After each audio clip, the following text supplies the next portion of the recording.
This boy opened his eyes with no idea where he was. His classmate nudged him as the teacher saw that he was sleeping in class. The entire classroom burst into laughter. Of course, the class idiot had been caught sleeping again. The teacher then walked up to him and asked if her class was that boring. But for Blair, he couldn't believe his eyes. Who was this dull woman? Those curves were anything but dull. Just look at that geometry. They were perfect spheres. The teacher didn't like that look at all. She pulled him by the ear, pointed to the blackboard, and forced him to solve the problem. The boy's mind was still fuzzy thanks to that perfect geometry. He had to use his special technique to calm himself down and get the blood flowing from down there back to his brain. Blair finally saw the problem. Sum all the numbers from 1 to 100. Professor Britney shouted for him to hurry up. If he was sleeping, he must know everything about the lesson. Get ready for more laughter. Blair was known for being the slowest person in the class. But when he calmed down, Blair's entire demeanor changed. He became so confident that he truly surprised the teacher when he wrote the answer on the board. The teacher couldn't believe it. Blair didn't gloat. He just said that he needed to go to the bathroom to take care of something. His classmates were speechless. Could that answer really be correct? The teacher with the perfect curves was stunned. How did he do that calculation in his head? Outside the classroom, we learn the truth. Blair has no idea what is going on. This body is not his. His real name is Chen Luo, a world-famous math professor, a genius who became the youngest master in history. He doesn't know how he died, much less how he ended up in the body of this mediocre student. Furthermore, it seems they don't even use basic mathematical formulas here. Is this even his world? If not, he might just be the most brilliant person alive now, determined to find out if he's going to be the Isaac Newton of this world. Our protagonist doesn't notice a girl in the hallway. The two collide. Bam! Like a bowling ball hitting a pin. Blair's head hurts, but he feels something very soft in his hand, which honestly made it all worthwhile. He quickly pulls away when he realizes the situation and offers the girl his hand. She is furious. "Blair, you again?"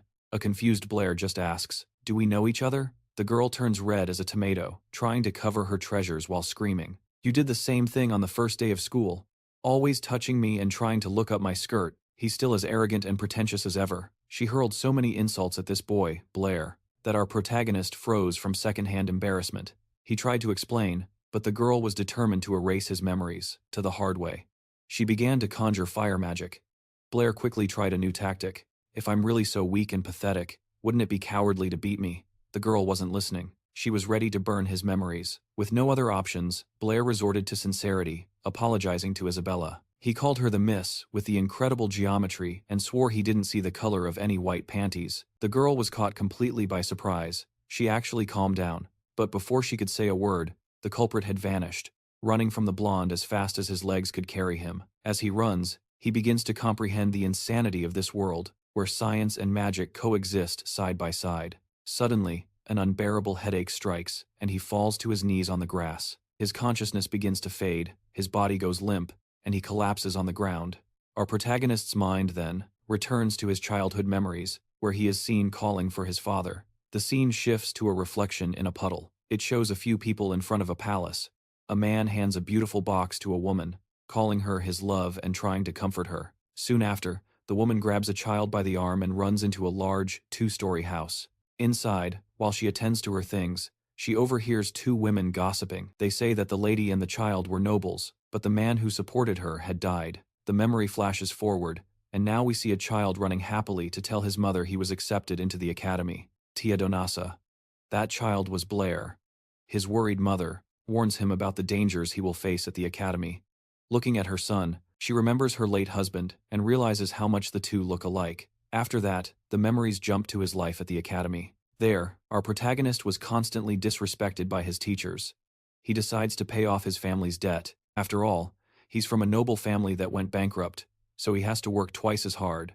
The problem is, the guy was born without any magic power. He can't even conjure a small fireball. Because of this, his life at the academy was hell. Everyone mocked his failures, which left our boy in a deep depression. Then, suddenly, he wakes up to find a blue-haired girl. She's calling out to him, all worried, asking if he's okay. Blair is completely confused, wondering who this girl is and how she found him there. The girl extends her hand to help and tells him he needs to get to his magic theory class. Our boy gets up, leaning on her for support, and thanks her, somewhat surprised. No one ever cares about him.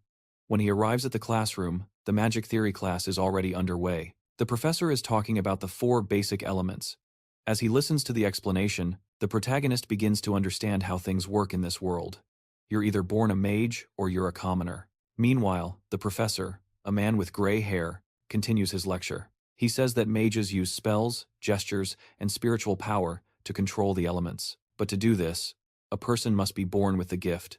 Time passes, and the class is finally ending. The students happily pour out of the classroom, celebrating the end of the lecture. The professor notices someone has stayed behind to ask a question. He looks over and, seeing it's Blair, asks without much surprise. Blair asks the professor if it's possible to learn magic without being born with a natural talent for it. The professor immediately cuts him off, saying it's impossible to control the elements without a natural gift. At that moment, the classmates still in the room begin to laugh at him, since everyone knows the protagonist has no power whatsoever. Then, a guy named Toby comes over to cheer him up, saying that even if Blair doesn't graduate, there will always be a place for him on Toby's father's lands.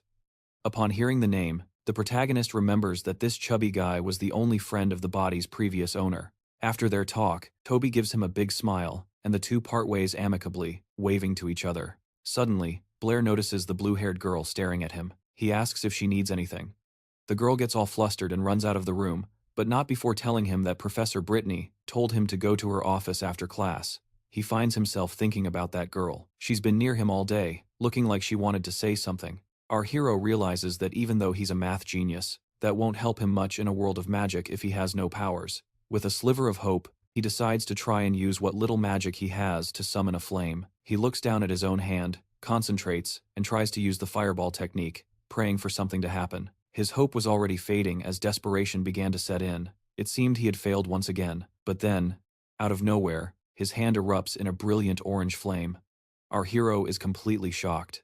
Staring, mesmerized at the fireball in his palm, he can't understand a thing. He just sees that bright yellow light glowing there. He can hardly believe it's real, because, as far as he knew, this new body had no magical power. But there's no denying it. He has to accept reality and even lets out a sigh of relief. Shortly after, our boy begins to play with his newfound power. Then, he stops and starts to wonder how this ability suddenly appeared. He figures it must have happened, because the worlds somehow crossed over. Then, suddenly, he remembers he needs to speak with the professor. He goes to her office, knocks on the door, and hears a voice from inside telling him to come in. Apologizing for the intrusion, our boy enters the math professor's office, but when he looks inside, his eyes go wide and he blushes with embarrassment. He finds the very beautiful professor in a very awkward position. He just stands there staring, but she doesn't seem to notice his reaction at all, and greets him cheerfully. At this point, our protagonist is still frozen, just staring at her. The professor, completely unfazed, tells him not to worry about the scene. Still a little confused, he asks the blonde why she called him, wondering why she always does her calculations in that position. She then asks him to sit in the chair next to her desk and steps away for a moment. Then she comes back and places a pen and paper in front of him. The boy looks at the paper and sees that it's a new math problem that he has to solve. As he prepares to begin, the teacher says she is leaving the office. For a second, but without missing a beat, he blurts out the answer right then and there. The teacher looks at him, shocked, asking what he just said. He repeats the same number, confirming that it is the correct answer. Suddenly, the blonde gets close to him, grabs him by the shoulder, and starts asking frantically how he solved it, because for her, this problem takes an eternity. With a slightly irritated expression, she asks if he had already solved that problem before, even though she chose the number 79, randomly. The protagonist asks if she really wants to know the answer. She playfully insists again that he tell her how he did it. The guy's gaze, unintentionally, drifts down to her chest, and he, a bit shyly, agrees to explain everything. He even surprises himself, thinking to himself that, deep down, his teacher is a bit naive. Without wasting time, he gets straight to the explanation. He said he saw the teacher solving the problem by adding the numbers one by one. He says that it is a very risky approach and that it is very easy to make a mistake, but he congratulates her, because her calculations were actually correct. She looks at her papers, completely confused, and says that this is the only way she knows how to solve it. Our boy gives a big smile and says that she is wrong. He starts to explain a new method, where first you have to find a pattern. According to him, you just need to take the first number with the last, the second with the second to last, and so on. Adding these pairs always gives you 80. He asks the teacher how many pairs of numbers that add up to 80 are in the problem. The blonde jumps out of her chair and shouts the answer, 39. The boy immediately praises her and asks her to sit down, but he quickly apologizes, saying it was out of habit. He continues the explanation, saying that, this way, the problem stops being a long addition and turns into a simple multiplication. He shows that with this method, she can also find the solution super fast. The teacher, excited to have learned something new, happily declares that this is a wonderful way to solve the problem. Furthermore, she herself comments that this method could probably be improved. The boy praises her for her insight and begins to explain that yes, there is an improvement to this method. After his explanation, the blonde just stands frozen, trying to process the logic of everything that was happening. Seeing his teacher completely paralyzed, our boy calls her name. Worried, he concludes that the basic mathematics of his world is simply too advanced for her. She finally snaps out of her trance and looks away, a bit disheartened, asking if he created that method all by himself. The protagonist dodges the question and just says he created the method to make calculations easier. In his mind, he thinks she would never understand if he mentioned the name Gauss. Suddenly, the professor grabs his hand and calls him a genius. The scene seems quite romantic. She says, a bright future is waiting for them if they continue studying together. The boy blushes, says her name, and tries to say something. The professor senses the mood. She gets flustered and backs away from him, quickly heading in another direction. But then, out of nowhere, her expression changes as an idea pops into her head. All excited, she suggests that Blair become an incredible mathematician. His answer is a swift no. With a look full of ambition, he shouts that he wants to become an incredible mage. She looks at him with a confused expression and asks why. Then the professor slams him down onto the table and says he should be studying mathematics, not wasting his talent. She tells him that as a mathematician, he could have a good position in society and that he should choose that path, not magic. Ignoring her, he forcefully pushes her hand away. Our protagonist says that what he cares about is magic and that he wants to be a mage, not a mathematician. In his opinion, being a great mathematician in this world is too easy. He would just have to quote some pre-existing mathematical theories. He feels that doing so would just be stealing other people's ideas, and that magic is much more interesting. After thinking for a moment, the professor suggests a bet. She tells Blair that there's a magic exam coming up at the academy, which will decide whether or not he can stay. Our boy becomes thoughtful and notes that if he fails, he'll be expelled. The professor confirms this and says that if he really wants to be a mage, he needs to pass this exam no matter what. A silence falls, and the boy just stares at her with an indescribable expression, thinking about something. Then the professor grabs a calendar from the desk and continues, explaining the bet. She said that if Blair passes the exam, she will stop insisting that he become a mathematician. But if he fails, she will help him get a position as a teaching assistant so he can stay at the academy and study mathematics. After explaining everything, she asks if he accepts the bet. In her mind, she's sure the guy won't be able to pass, because he has no magical ability, without showing any emotion. But with a super confident look in his eyes, the student accepts the bet in the hallway. The guy thinks about how stubborn the professor is and complains that she's always on his case. He starts replaying the previous scene in his head, imagining it in a much more romantic way than what actually happened. Noticing these kinds of inappropriate thoughts, he decides to distract himself by going to practice some magic. But then, out of nowhere, a girl with ribbons comes running towards him at full speed. They have a nasty collision, and both of them hit their heads. After that, they both start falling to the ground at the same time. Our protagonist thinks the situation seems familiar, and then he feels something in his hand. When the pain subsides, he opens his eyes and finds a girl sitting on top of him. The blonde girl realizes his hand is on her chest, and immediately starts hitting our boy. Annoyed, she decides to use magic and begins to prepare a fire spell. Out of nowhere, an orange fireball appears in her hand, but then she realizes there's no one in front of her anymore. The girl becomes furious, cursing about how the guy disappeared again. Far away, our protagonist breathes a sigh of relief, thinking that if he hadn't gotten out of there at the speed of light, he would be barbecue by now. Now, a short time later, the same girl who wears ribbons in her hair goes to talk to the math professor. She comes in complaining that she ran into a pervert twice in the same day, at the academy.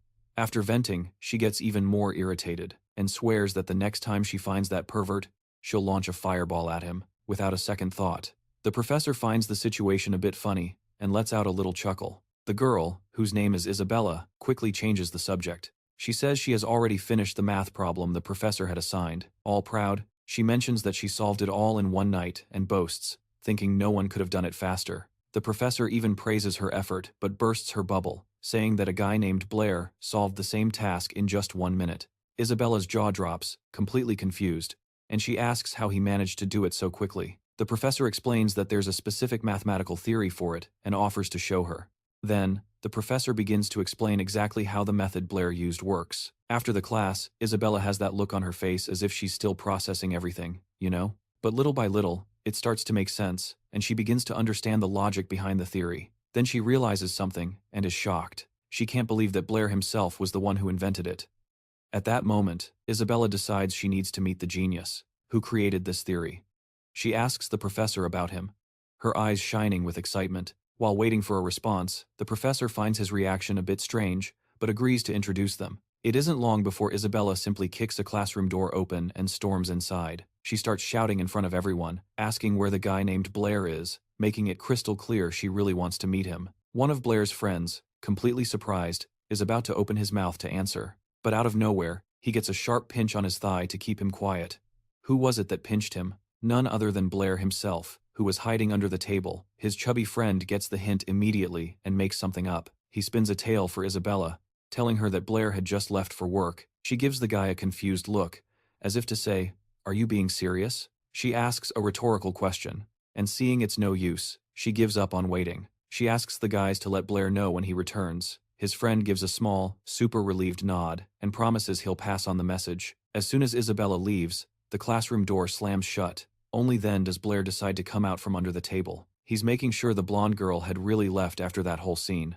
A super awkward silence falls over the room, and the whole class just stares at Blair with a "what was that" expression. On their faces is a look of confusion as to why he is suddenly the center of attention. He asks his friend why everyone is looking at him. In response, the friend with a bandage on his face just grips his shoulder firmly, a desperate look in his eyes. He asks Blair to tell him what happened between him and this Isabella girl. Blair is totally lost, completely confused by the guy's reaction. Seeing this, his friend gives him an "are you crazy" look and asks if the protagonist has any idea who that girl is. Our boy gets a little cautious and carefully asks who the girl who just entered the room is. His friend begins to explain that she has many connections that could cause serious problems, but Blair just brushes it off, replying that inside the academy, no one can touch him. So his friend, looking as if he can already see everything going wrong, asks for the name of the academy. Blair answers nonchalantly.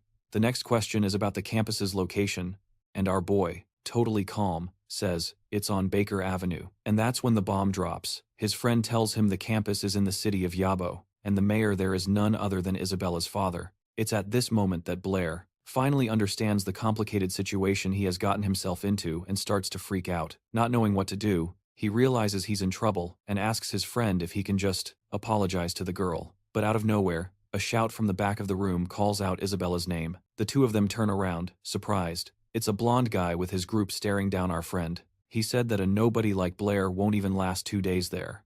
The blonde guy's name is Borden, a guy who has always bullied our protagonist in the past. Blair's friend tries to defend him, but deep down, he's thinking that the blonde guy is completely right. He thinks this way because at that academy, if you don't have skills, you don't get any respect. And to make matters even worse, all second-year students have to take an exam. Anyone who doesn't pass is out, expelled. In theory, the magic exam is super simple. Anyone should be able to pass it easily. There's just one problem. Blair has no magic skills whatsoever. For him, this exam means the end of the line. Suddenly, he's snapped out of his thoughts by a loud slam. On a nearby table, it's Borden, yelling furiously at Blair, asking if he's deaf or something. The air instantly becomes heavy, and the blonde guy starts cursing him out non-stop. Our protagonist's friend doesn't let it slide. His expression hardens as he gets ready to talk back to Borden. The blonde guy is challenged to a fight right then and there, for being so arrogant and rude, but he's completely confused, asking what Blair's friend, a guy named Toby, has to do with it. The tension between the two explodes, and they are one step away from throwing punches. Borden has a furious look on his face, promising he won't forget this. He turns and leaves with his friends, saying that next time, Blair will pay for everything. Our protagonist just watches, looking a bit pale, as the bullies leave the room. He was even surprised to see that Toby, his chubby friend, defended him like that, proving he's a true friend. Right away, Blair asks Toby to help him with Isabella, if any trouble starts. Toby agrees, but warns that, at that point, he will have already beaten up Blair himself. After this, Blair just looks at his friend with a "what" expression on his face, completely confused. A few days later, the magic exam finally begins. The professor announces the rules and warns that anyone who fails is out of the academy. The task is simple. The students have to stand behind a line and hit a target with a fireball. The exam starts with Borden, who steps up full of confidence, making it clear that he's the best there. He creates a fireball in no time and hits the target dead on. The instructor praises the guy and says he passed the exam. The test continues, with everyone taking their turn. Suddenly, in the middle of the crowd, the blonde bully spots our protagonist and his friend and lets out a smug laugh. He approaches Blair and says, with a smirk to enjoy his last few minutes at the academy. Annoyed by the taunt, Blair's chubby friend tells the blonde boy to shut up. And what a coincidence, the next one to be called is none other than Toby. Without wasting a second, he begins to prepare the fireball spell. Out of nowhere, a small orange flame appears in his hand. He yells the name of the technique and launches the fireball. It flies out and just grazes the target. The instructor, without much enthusiasm, says that Toby passed even though he only scraped by. The guy is euphoric that he made it. Next, the instructor looks at his list to see who is next. He was about to call Blair, but then remembers that the boy doesn't even have any magical powers. The instructor, feeling sorry for our boy, tries to avoid embarrassing him in front of everyone, so he starts to wrap up the exam. He pretends that he forgot about Blair, but then the blonde bully shouts, telling the instructor not to end the test yet. He points out that there is still one student who hasn't taken the test. The guy points directly at our protagonist and yells loud enough for everyone to hear that he has already failed. Blair just stands there, silent and motionless, waiting to see what the instructor will do. The instructor, a bit awkwardly, asks the boy if he is going to take the test. The blonde bully's crew hears this and starts laughing hysterically, mocking Blair while the crowd murmurs about the protagonist. A math teacher happens to walk by. Blair's friend tries to cheer him up, placing a hand on his shoulder and telling him to just ignore the jerks. But then, out of nowhere, our boy's entire demeanor changes with a look full of confidence. He decides that he will take the test after all. The blonde boy and his crew are completely shocked by this, not understanding what Blair is talking about. The shock quickly passes, and they all start laughing, mocking our protagonist and already counting on his failure. All the noise catches the attention of the professor of mathematics, who becomes curious and moves in for a closer look. The magic instructor, annoyed with the commotion, asks everyone to calm down. Blair is asked one last time if he is sure he wants to take the test. Our boy, with a determined look, tells Professor Anthony that he is ready. The instructors, still trying to be kind, tell him not to feel bad if he ends up failing. The protagonist positions himself in front of the target and concentrates. He takes a deep breath, thinking about the best way to impress the audience. He is extremely confident and knows he doesn't need incantations or hand gestures to do what he desires. Just for show, he decides to go along with the act anyway. He yells the name of the fire spell, and everyone looks at the target, holding their breath. Our protagonist pretends to be struggling immensely to summon the magic. The crowd around him even covers their faces from the smoke emanating from him, trying not to get burned. When everyone opens their eyes, they look at Blair's hands and see no sign of magic.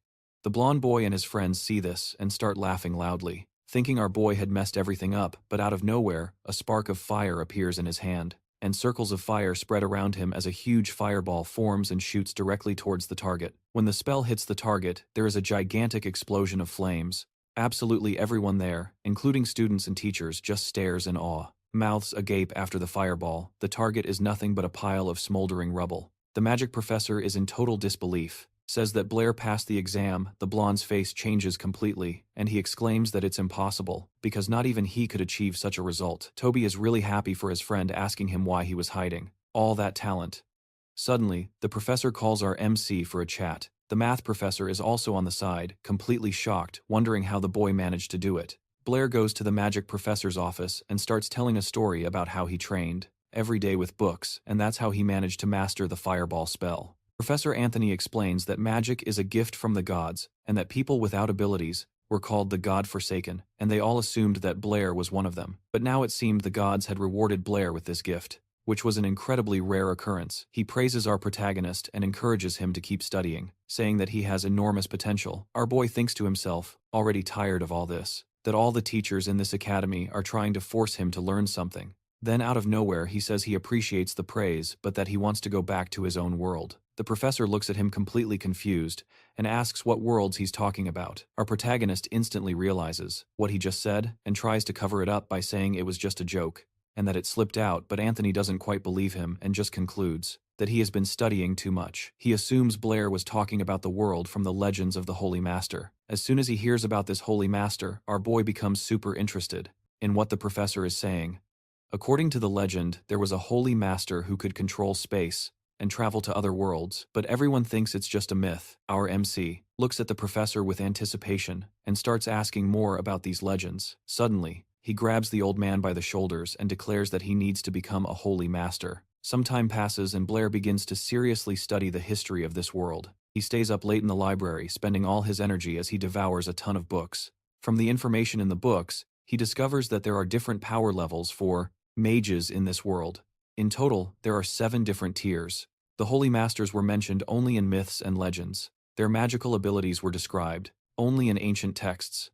Many old books say that the Holy Masters had spatial magic and could open rifts in space to travel between worlds. People nowadays think this is just a legend and that other worlds don't exist, but our protagonist still has hope that this is his ticket back home.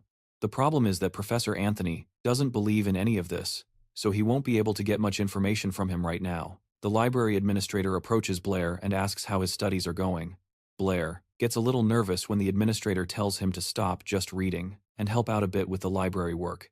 Having no other choice, our boy agrees to take a break from the books. After his shift, he is completely exhausted because he had no idea that working in the library was so difficult.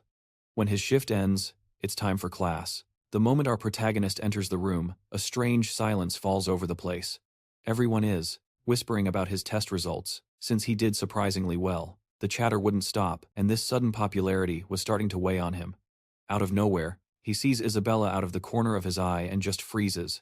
He doesn't understand what this girl is doing there, and just stares at her, barely breathing. The blonde is sitting in a somewhat strange pose, which makes our boy super awkward. He even tries to turn away so he doesn't have to look. Suddenly, Isabella stands up from her chair and yells for the whole class to hear that she didn't know that guy was the same one. Blair, seeing that things were about to go wrong, tries to calm the situation and end the conversation, but the girl immediately interrupts him and calls him a pervert in front of everyone. Blair still tries to find a way to calm the blonde down, but then he sees fire starting to form around her. She concentrates all her power in her hands, preparing a fire spell. Not knowing what to do, the scared boy just cowers and covers his face with his hands, but he doesn't feel anything.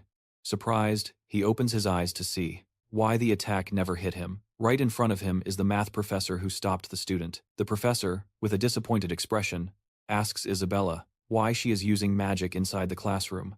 The mayor's daughter even tries to explain, but the professor cuts her off before she can even speak. Right after, the professor calls Blair to his office, and it doesn't stop there. She decides that Isabella has to go too, to avoid more trouble. Our boy agrees, and quietly follows them to the professor's office. The 2 students and the professor quickly leave the room, slamming the door behind them. After that crazy scene, all the students fell silent, trying to process what had just happened. A blonde guy in the class was in shock, not understanding why Blair was getting so much attention. Meanwhile, in the professor's office, our boy explains all the embarrassing situations that happened with Isabella. The professor tries to get the 2 of them to make up, saying it was all just a big misunderstanding. Hubi area. With the professor pressuring her, the blonde girl finally agrees to forgive the boy. Then the professor changes the subject, mentioning the magic exam and praising the protagonist for his effort, saying that the bet between them was officially over. She said she was very intrigued by his performance, and asks him to show how he managed to improve out of nowhere and gain magical abilities. Our boy refuses, saying it was just luck and that he's actually the one with some questions for her about magic. The professor doesn't press the issue and simply waits, curious to see what he's going to ask. He then poses the question: to use an element, do you really need to use hand gestures and recite spells? Isabella, never one to miss an opportunity, chimes in to mock the protagonist, calling his question stupid. Realizing his question sounded a bit silly, Blair gets a little awkward. He asks if there are any exceptions among mages. The professor begins to explain that even the most powerful mages need spells and gestures.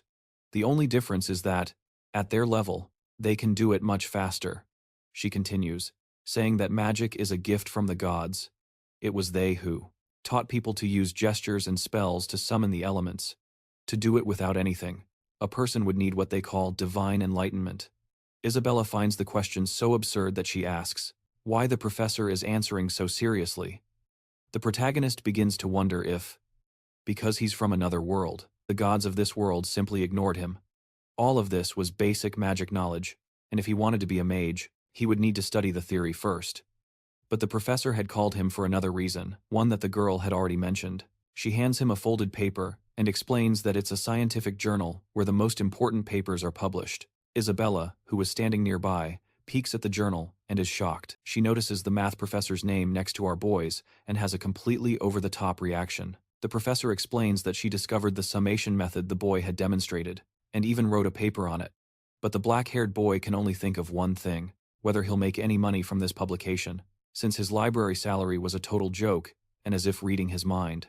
The professor suddenly calls his name. She hands him a small pouch of money and says it's his reward, for his work was a lot of money, covering more than 2 years of the salary he earned at the library. With a joy he could barely hide, he pretends to be embarrassed about accepting it and offers half of the money to the professor. Innocently, she agrees to the proposal on the spot and takes half of the money for herself. Blair's face falls instantly. He never expected her to actually accept his money. The pain is immense because he only offered it out of courtesy. With a single sentence, he lost half of all the money he had earned. Because of this, he started to have some dark thoughts about how he needed to leave this world as soon as possible. But suddenly, something caught his full attention, and he stared at the professor with renewed interest. He wants to know if every article published in that scientific journal pays the same amount of money. In response, he hears that it does. The payment is made for each published article, and out of nowhere, a brilliant idea pops into his mind, one that he simply has to share.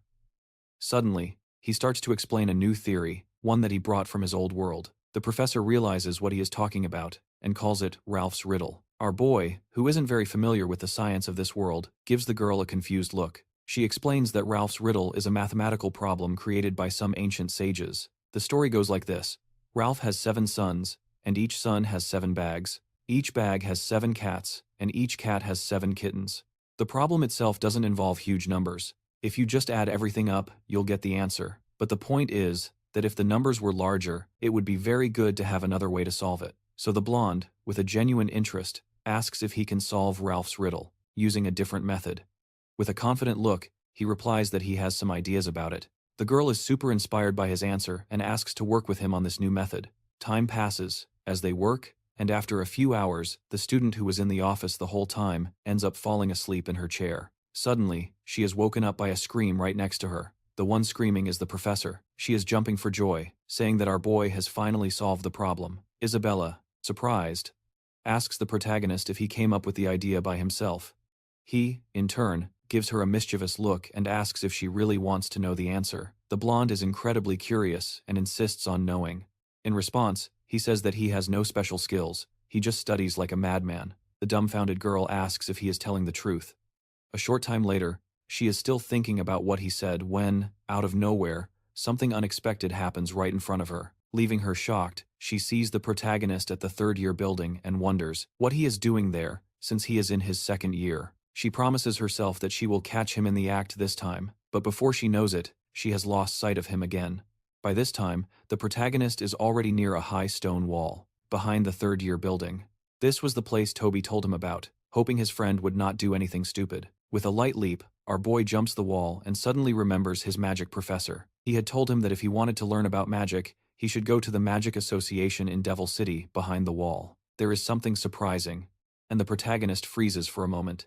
He absorbs everything, appreciating the unique architecture of the city. The area seems peaceful and quiet, but the main street is bustling with activity. Merchants on every street are calling out to potential customers, hoping to sell their products. The black-haired guy casually walks through the city, appreciating all its beauty. His attention is drawn to an imposing castle, with beautiful white walls right in the center of everything.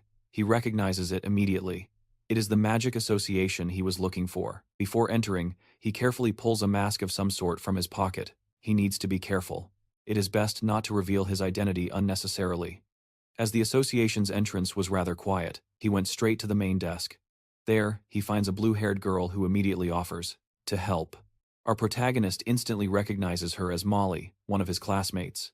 and wonders what she is doing working there. The girl offers him the services of a high-level mentor, but she charges an absurd amount for it. When our boy hears the price, he is a bit shocked. Completely at a loss, he obviously does not have that kind of money, so he simply gives up on the idea and starts to leave the building. But then Molly calls him back. She says that if money is the issue, he can simply sign up for the association's library. The protagonist turns around in surprise and even asks again, just to be sure he heard right about this library. It turns out the Magic Association's library has thousands of books on the subject, and the best part is, it is free. The protagonist, realizing he will not have to spend a single cent to learn, gets all excited and asks to sign up on the spot. But to do so, they ask him for a mage certificate, which unfortunately he does not have. Molly thought he was already a mage, and explains that the registration is meant to prove that the person truly understands magic. She says he can prove his abilities at that very moment, by showing what he can do. The guy is a bit flustered and asks if it is possible to take the test, right then and there. It is possible, but Molly warns him that the expert on duty today is very demanding. Apparently, only 10% of people pass his test. Even so, our protagonist doesn't get discouraged and agrees to take the exam, especially since jumping over the wall again wouldn't be very practical so soon. They arrive at the examiner's room. A man named Andrew, our boy, notices that the man is wearing a red mage's robe with 2 silver stripes. This means he's a mid-level mage of the fire element. The mage wastes no time and gets straight to the point, asking who the boy is and why he's wearing that mask. The young man introduces himself as Leon, and explains that the mask is to hide a burn he suffered while training. The old man sitting next to him makes a sarcastic comment, saying his fireballs must be very special for him to have managed to burn his own face. Andrew, with some interest, finds the boy's name strange and thinks that, given his age, he can only be a low-level mage at best. The girl suggests they go to the exam room to test his skills, but she receives a blunt no, which leaves her with a surprised expression. The examiner says they don't need a room and that the test can be done right there, inviting our boy to show what he's got. Leon looked at the mage, surprised, wondering if he was serious about having to use magic right there and then. He is confused by the lack of space in the room. The old man looks at him mockingly and says that Andrew won't get hurt by the pathetic little fireball the boy will probably create. Our boy, in turn, doesn't even bother to argue and simply accepts the conditions. He stops right in front of the examiner and begins to concentrate all his magical power in his hand. The mage doesn't really like the way the spell is being cast, but to everyone's surprise, a massive amount of power begins to gather in the protagonist's hand. Suddenly, everyone realizes the fireball is going to be enormous, and Andrew yells at him to stop, but it's too late to cancel the spell, and our hero decides to use his abilities to the fullest. The entire room is illuminated by the intense glow of a massive fireball. A brilliant light consumes everything, and the fireball heads straight for the examiner. The man wasn't expecting this kind of power and tries to take cover behind the door. Suddenly, a massive explosion erupts inside the small room. After the explosion, there is only silence, dust, and smoke everywhere. The girl who was watching breathes in all the soot and begins to cough uncontrollably. She tries to compose herself to see what happened. Through the black smoke, she sees the old man coughing. It looks like he cast some kind of spell where the examiner was. A giant blue shield stands in its place. Meanwhile, Andrew is on the floor, covered in dust, trying to understand what just happened. It was the old, white-haired man who managed to raise the shield in time and save the bald mage. He continues to hold the barrier, with an extremely serious expression on his face, trying to see through the smoke. The examiner is in such a state of shock that he doesn't even react, and the older mage has to shake him by the shoulders to snap him back to reality. The girl just watches the whole scene, completely shocked. Our boy, sensing the confusion, immediately apologizes to the mages. He explains that he thought everyone was prepared for his spell, and that's why he gave it his all. After all that chaos, the protagonist passed the test. A little later, he is in another room, receiving his mage certificate and a library card. He takes the documents and begins to examine them. The girl from before approaches and says she was impressed with what he did, in front of the examiners. The protagonist, whose name is Chen Luo, thanks her for the compliment, says his goodbyes, and leaves. The thing is, he called her by her name, and she stands there confused, trying to remember where they know each other from, and how he knew her name. Arriving at the library, Chen Luo is impressed by the sheer number of books. He wastes no time, grabbing a book and sitting at an empty table to read. Our boy is surprised because the books actually contain a wealth of important information. He is primarily interested in those that discuss magical and spiritual power. Basically, a mage's strength is defined by their level of spiritual power. The more spiritual power you have, the stronger your magic is. That's not all. High-level mages can even control the elements of weaker mages, but the explanation of the 4 magical elements in the books is rather confusing because the knowledge in this world is quite basic. The mages here believe that these 4 elements are the foundation of everything, not just magic, but the entire world to them. All other elements are just a combination of these 4 primary ones. From the perspective of modern science, this idea is incredibly outdated.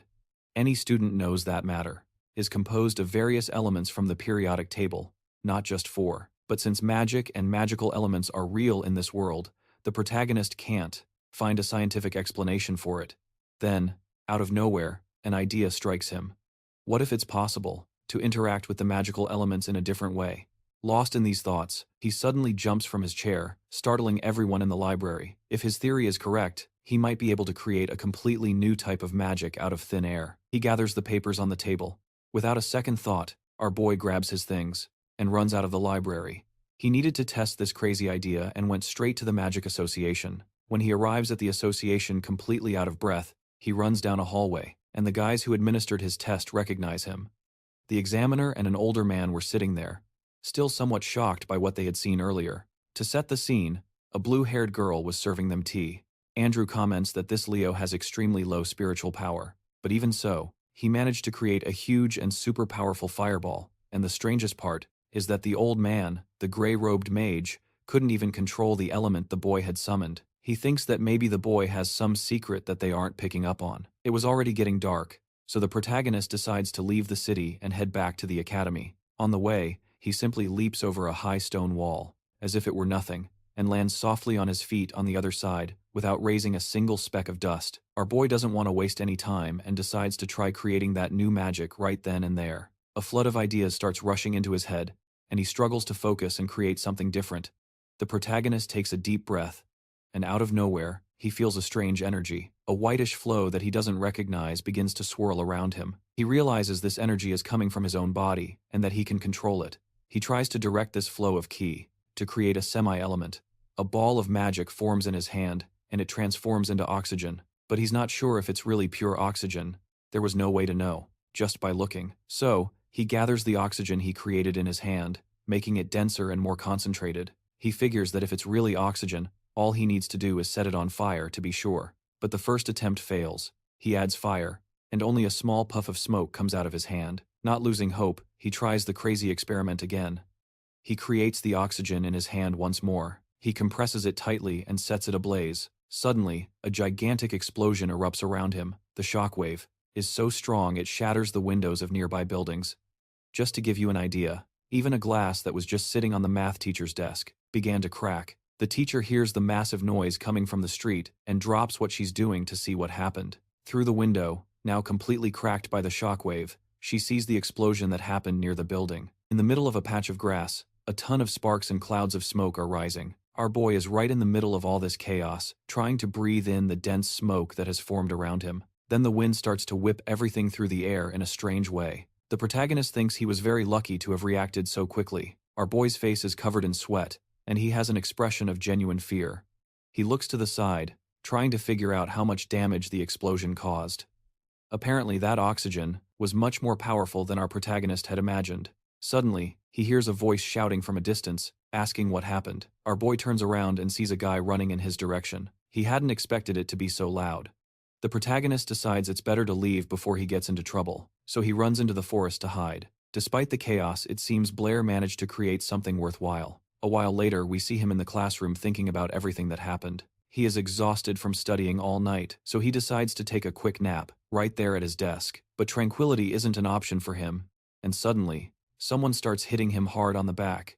It was Toby who frantically starts to tell him about last night's drama. To avoid raising suspicion, our black-haired boy says he slept soundly. The news is that there was an explosion near the third-year building that shattered all the windows. Everyone thinks some super-powerful mage did it, but no one knows why. Our protagonist comments that he has never seen a mage like that, and his friend gives him a shocked look, asking what he means by never having seen a high-level mage. After all, their math teacher is one, a very high-level mage. Upon hearing this, Blair is completely shocked, and even jumps out of his chair. A little later, our protagonist decides to go talk to the teacher, and the scene cuts to him knocking on her office door. She opens the door, almost immediately, and greets her student. Our boy arrived at the perfect time because she really wanted to speak with him. She told him that the Mathematicians Association has already published a paper on Rhodes' enigma, and since he was the one who proposed the solution, his name is listed first among the authors. The teacher congratulates him for solving the most difficult problem in mathematics.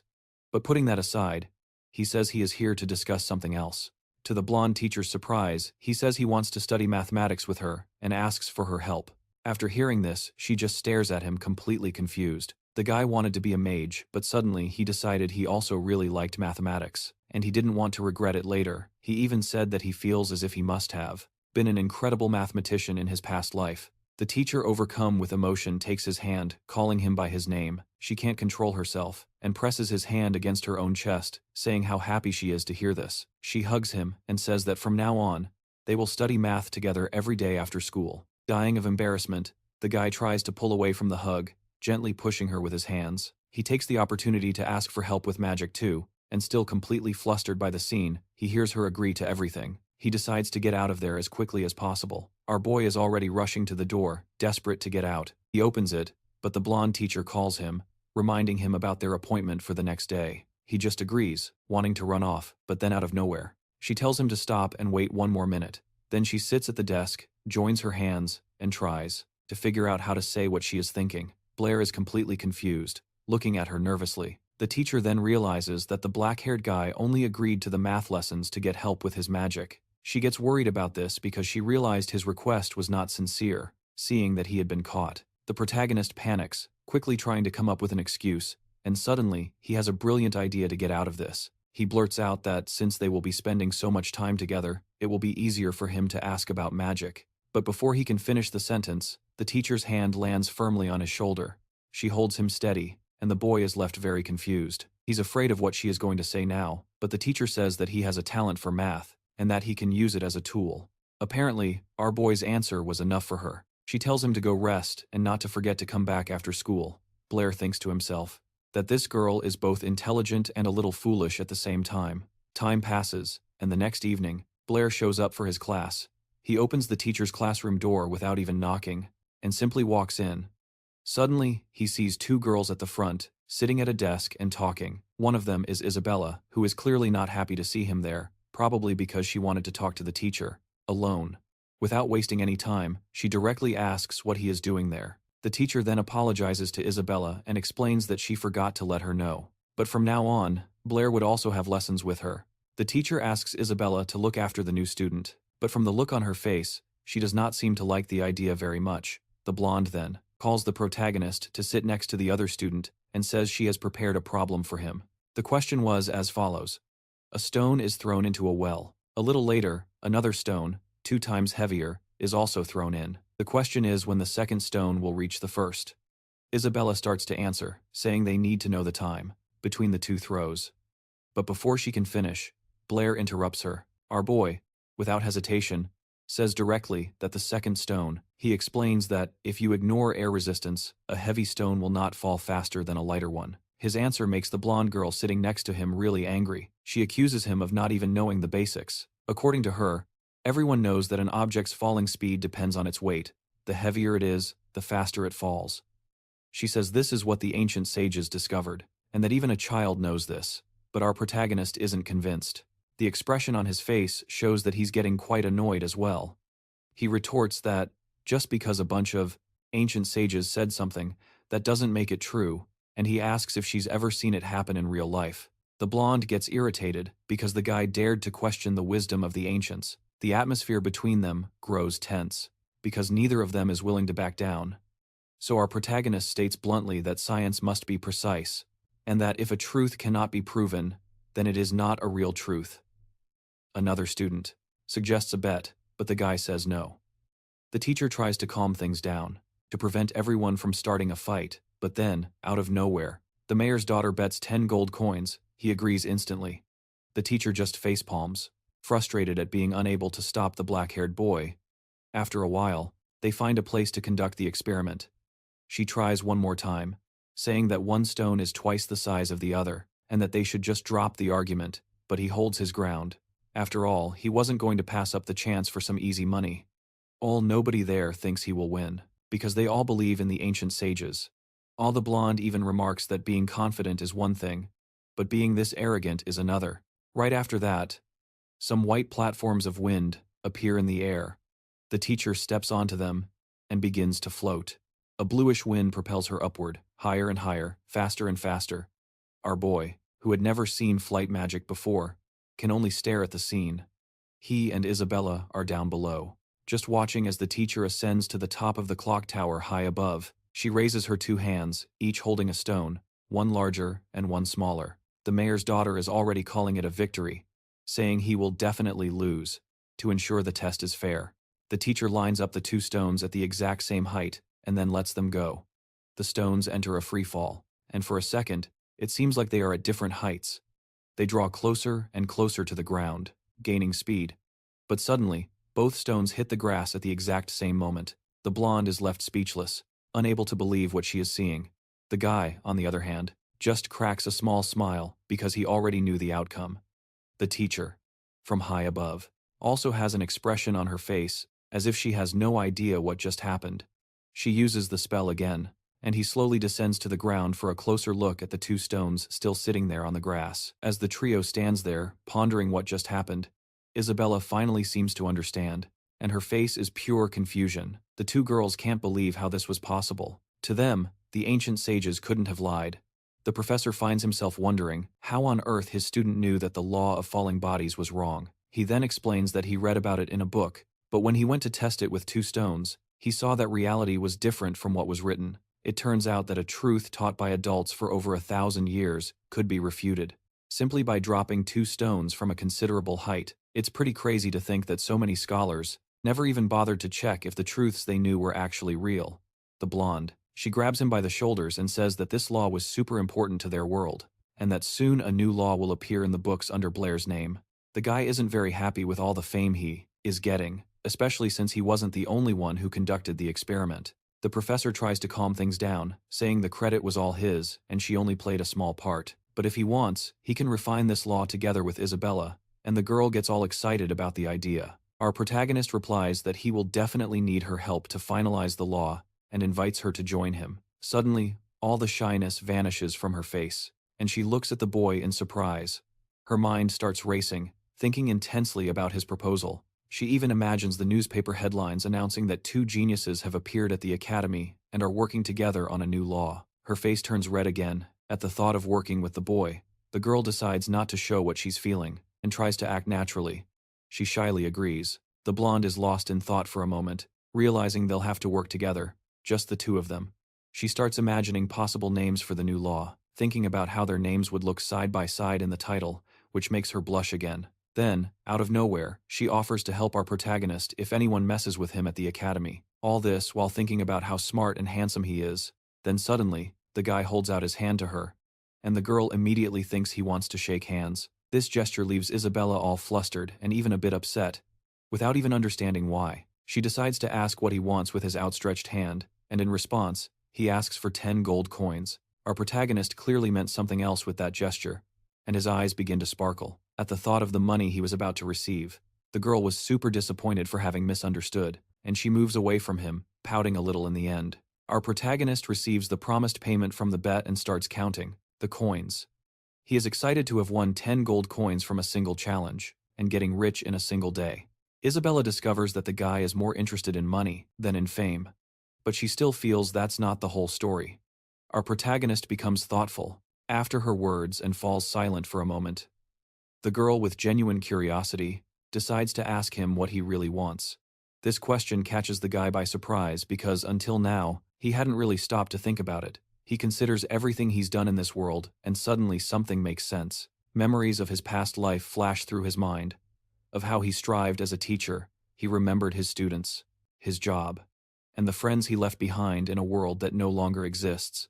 After delving into these memories, he finally finds an answer to give the girl. But what he wants is apparently not something he can just tell everyone. So he just denies that he's in it. only for the money, to have a better life. With a fake smile on his face, he says goodbye to Isabella and the professor, without getting the answer she expected. The blonde girl thoughtfully watches the guy as he walks away. She realizes that he's carrying some thoughts that he can't share with anyone. One day passes, and Blair is already sitting in the classroom, thinking that sleeping on a desk is much more comfortable than in his small room. But, looking at the situation, he comes to the conclusion that at least now he has money. He knows he can't stand still, so he has to keep moving. At that moment, a blonde guy, named Bad, slams his hand on the table and calls out to Blair. Reluctantly, Bad tells him that a guy named Feed is looking for him. Blair is completely confused and asks who that is, since he's never heard that name in his life. Bad doesn't like the answer, gets annoyed, and grabs our friend by the hood. But, out of nowhere, a voice tells the guy to let go of Blair immediately. And, nearby, another blonde guy appears, all dressed up and adjusting his tie. It turns out it was Feed, the big shot, who was looking for our protagonist. And he didn't come alone either. He had two very serious-looking guys with him, staring at Blair as if they were trying to burn a hole through him with their eyes. This guy, Feed, looks at Blair with contempt. Our boy, on the other hand, is just curious, since he's never seen the guy before. The blonde in the blue shirt then turns to our protagonist and asks if his name is Blair. He sizes Blair up from head to toe and lets out a sarcastic chuckle right in front of him. It's at this moment that it clicks for our protagonist. First, with a serious expression, he tells the guy to let him go and introduces himself, asking what's going on.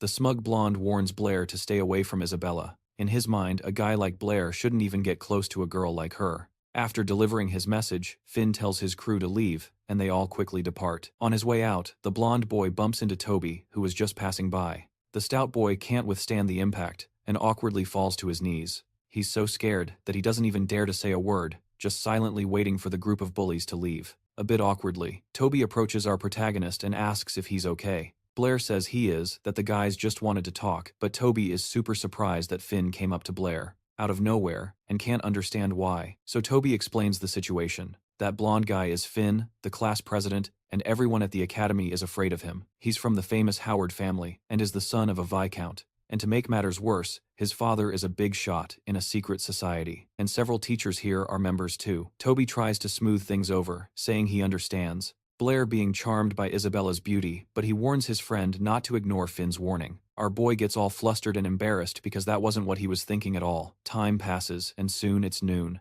When classes come to an end, Blair is already sitting with Isabella, but he's completely distracted, thinking about how to correctly use his new oxygen technique. The big advantage is that he won't need magic or hand signs, but the problem is he still doesn't know how to use two elements at the same time. He snaps out of his thoughts. When Isabella tells him to stop dawdling, she asks him to solve the problem that the math teacher assigned our protagonist, yawning from boredom. Simply hands her a piece of paper. When Isabella looks at the sheet, she sees a bunch of formulas and realizes he had already solved everything long ago. She's speechless since she only managed to solve half of the problem in the same amount of time. Our protagonist then says you can't just solve everything the same way. According to him, the secret is to find different ways of thinking. Ignoring his smug attitude, she looks at the paper a little embarrassed, taking advantage of the silence. Our boy remembers that he wanted to ask her something. He's curious about how she can summon two fireballs at the same time, and she replies that actually, she can summon a bunch of them. This information leaves the protagonist shocked, and he just stares at her confused. The blonde girl realizes the black-haired guy can only make one fireball at a time, and starts to mock him. He explains that he's read a bunch of books on magic, but never found anything about casting multiple spells at once. The girl in turn says that the books only teach the basics and don't cover these more advanced techniques. To learn such things, you would have to hire a magic consultant, a really expensive one. But she adds that, if someone called her sister, she would help them learn herself without hesitation, and with a completely serious expression. Our protagonist calls out sister immediately. The girl didn't expect such a quick and direct response and is completely taken aback. Hearing him say the magic word left her completely flustered. But, since a promise is a promise, she agrees to teach the young man. They leave the academy and find a more secluded place to train. The girl focuses and casts the spell. Suddenly, a cluster of yellow fireballs appears, floating around her. Our boy is completely mesmerized by the sight, since he can barely create two. What really catches his eye is the stability of her spells. The girl explains that the main secret to summoning multiple fireballs is the distribution of spiritual power. Most people believe that spiritual power can only be focused on a single point. But once someone masters this technique, they can distribute their power into different points. Each one of these portions of power is capable of summoning one spell, and that's how you summon multiple fireballs. The protagonist then asks if it would be possible to summon different spells, using each portion of power, and she excitedly confirms it as they talk. A golden-haired guy watches them from a distance. His name is Bader, and he thinks the two of them are having an affair. Next to him, someone is gripping a part of the wall, with so much rage that it begins to crack. The chief, who was nearby, also saw the scene and watches nervously. He promises himself that the protagonist will pay dearly for this. At that very moment, our boy is training hard, trying to divide his spiritual power into 9 parts. The blonde explains that he needs to follow her instructions and divide his spiritual power step by step. With a smile, she tells him not to feel bad if he can't grasp it, because it took even her 6 months of training to learn. Suddenly, just as she finishes speaking, a cluster of fireballs appears around the young man. The girl looks confused at the scene before her, and asks how he managed to do it. Completely nonchalant, he replies that he just divided his spiritual power into 9 parts and summoned the fireballs. But the girl doesn't believe that excuse, and asks how he managed to do it so quickly. Blair looks at her, a little surprised, and just says that he simply understood the technique and was able to use it. Such a simple answer leaves the blonde completely stunned. She just stands there for a moment, staring at him as her face turns bright red, thinking that he wasn't just a math genius but a magical one as well. Then she starts to get really irritated, because she had trained for much longer than he had. To avoid embarrassment, she decides to lie, saying that she has done it before. With her pride wounded, the girl simply abandons the training session and runs off. Our boy has no idea why she is so angry, and just chalks it up to another one of those "I don't understand women" moments. He puts his hand in his pocket and suddenly feels something strange. This catches his attention and he stops to see what it is. Meanwhile, the girl still hasn't calmed down and is marching furiously toward the academy. Out of nowhere, Blair runs after her and grabs her arm. Isabella is startled by the movement and asks if he needs anything else. Then she notices his hand is outstretched, offering her something. It was a kind of bracelet with a beautiful golden cat charm on a red string. The protagonist offers her the gift, calling her by name, and tells her to accept it. He says the only reason he learned the magic was thanks to her help, and he appreciates it. She looks at the bracelet breathlessly. Thinking about what to do, her face turns red again, and she bites her lip, completely flustered. While looking at the protagonist in surprise, she says that he actually has some common sense, and that maybe he is not so stupid after all. The blonde then snatches the gift from his hands. With a quick movement trying not to show how she really feels, she runs off in a flurry, shouting that the gift is ugly. Except that because she was running with her eyes closed, her legs got tangled, and she took a super funny tumble onto the grass. Without even asking for help, she scrambles back to her feet, laughing nervously, completely embarrassed. Then she turns to see his reaction. Blair is surprised and a little bewildered by her stare, not knowing what to do. But before he can say a word, the girl gets up and runs off again, shouting a few insults over her shoulder. She promises that she won't give up so easily, but all Blair can do is let out an exhausted sigh. After that whole scene, he decides to take a break and lie on the grass to relax a bit in the sun. He figures that if she really didn't like it, she wouldn't have accepted the gift after all. He spent 50 silver coins on that thing. The guy was thinking that he originally planned to give the bracelet to his math teacher, but then he suddenly sees something right in front of him. 3 guys approach our protagonist, who is just lying on the grass. One of them, Bada, reminds our boy that the class president had already warned him to stay away from that girl. Getting close to the mayor's daughter was making the president very nervous. Without saying a word, our protagonist simply gets up from the grass, with a very serious expression. Then out of nowhere, he turns his back and simply runs away from the guys who were giving him a hard time. The blonde guy and his crew were not going to let that slide and ran after him. The thing is, our boy saw no reason to fight these guys. But then one of the 3 decided to open his mouth, saying that Blair's father died like a coward, running away in the middle of a battle. Hearing that about his family really got to him, and our MC stopped in his tracks. The blonde, seeing his chance, kept provoking him, thinking Blair had let his guard down, and tried to hit him from behind. But when he threw the punch, his fist just stopped in midair, right in front of our boy's face. The bully wasn't expecting that at all, as he had thrown the punch with all his might. The recoil sent him flying backward, and in the end, he was the only one who got hurt. You could see on Blair's face that he was seriously angered by the gang's actions. Meanwhile, the blonde guy could barely get up. His hand was completely burned, and he was in excruciating pain. This only made our protagonist even more furious. He declared that his father was a valiant warrior who died for his homeland. He added that his father was an incredible dad, who deserved respect even in death. Blair then threatened them, saying that no one could insult his father. Fueled by rage, 9 fireballs suddenly appeared, floating around him, catching the bullies' attention.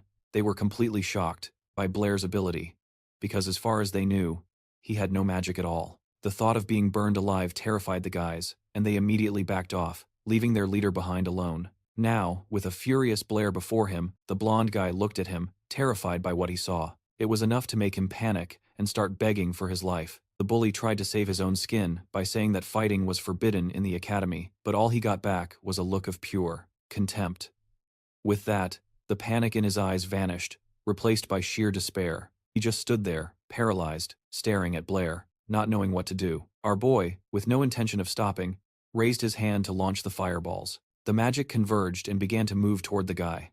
But suddenly, our protagonist felt a presence behind him. Meanwhile, Brad squeezed his eyes shut. He raised his arms to protect himself and screamed for help. When he felt no pain, he found it strange and decided to open his eyes. In front of him, the 9 fireballs had vanished, and instead, there was a guy collapsed at his feet. Completely confused, he tried to process the scene, looking at Blair, lying there peacefully in front of him. The blonde was still in shock, but nervously poked Blair to check if he was still alive. Seeing an opportunity, Brad decided to take advantage before our MC woke up, but he was interrupted by an authoritative voice. In front of him stood a math teacher, who was already tending to Blair. The blonde guy tried to make excuses, claiming it wasn't his fault, and this whole time, our MC was just lying on the grass, pretending to be unconscious. The blonde guy keeps trying to explain himself, but the crowd isn't buying it, and the professor ramps up the pressure even more. She says she knows exactly how he feels about Blair. The whole argument, which was going nowhere, is interrupted by a man with a beard and mustache, who simply appears out of nowhere. He scolds the cleric, since our black-haired boy was right there, passed out on the ground. This just proves that the blondie was lying the whole time. So the man orders Brad to go directly to his office and wait to face the consequences of his actions. He goes to speak with the vice president, telling him this is all the academy administration's fault. He apologizes for the scene. The 2 men walk away, discussing the situation, while the girl tries to wake Blair up. She's worried about his condition, but suddenly she feels a strange chill as the protagonist pulls away from her a little. His face freezes in a mixture of embarrassment and a certain excitement. The girl sees this and thinks he's really not feeling well, but he replies that he was fine until she practically suffocated him. She then gives him one of those big, motherly hugs. She says she was really worried about him. Just then, an older gentleman approaches. He says that this whole mess will be sorted out, but that they came for another reason. The girl takes the initiative and decides to introduce the 2 men to Blair. The older one's name is Arthur, and the younger one is Calvin. Our boy bows respectfully, greeting the 2 academy officials. Apparently, our black-haired boy is already becoming famous. They already know him as the young man who helped Professor Britney solve the redhead's riddle. But the professor interrupts the old man, correcting him that it was Blair himself who solved everything on his own. She explains that she merely wrote the report. Thanks to solving this riddle, Blair and the professor have been nominated for the Edwin Award, which is a great source of pride for the city, and if they wish, these men will do everything in their power to help the 2 of them win. But the girl is more concerned about whether our boy can win the award as well. The old man sighs as if he were expecting that question and looks at her. He explains that Blair is still very young, and no one in the world of mathematics accomplishes such a feat at his age.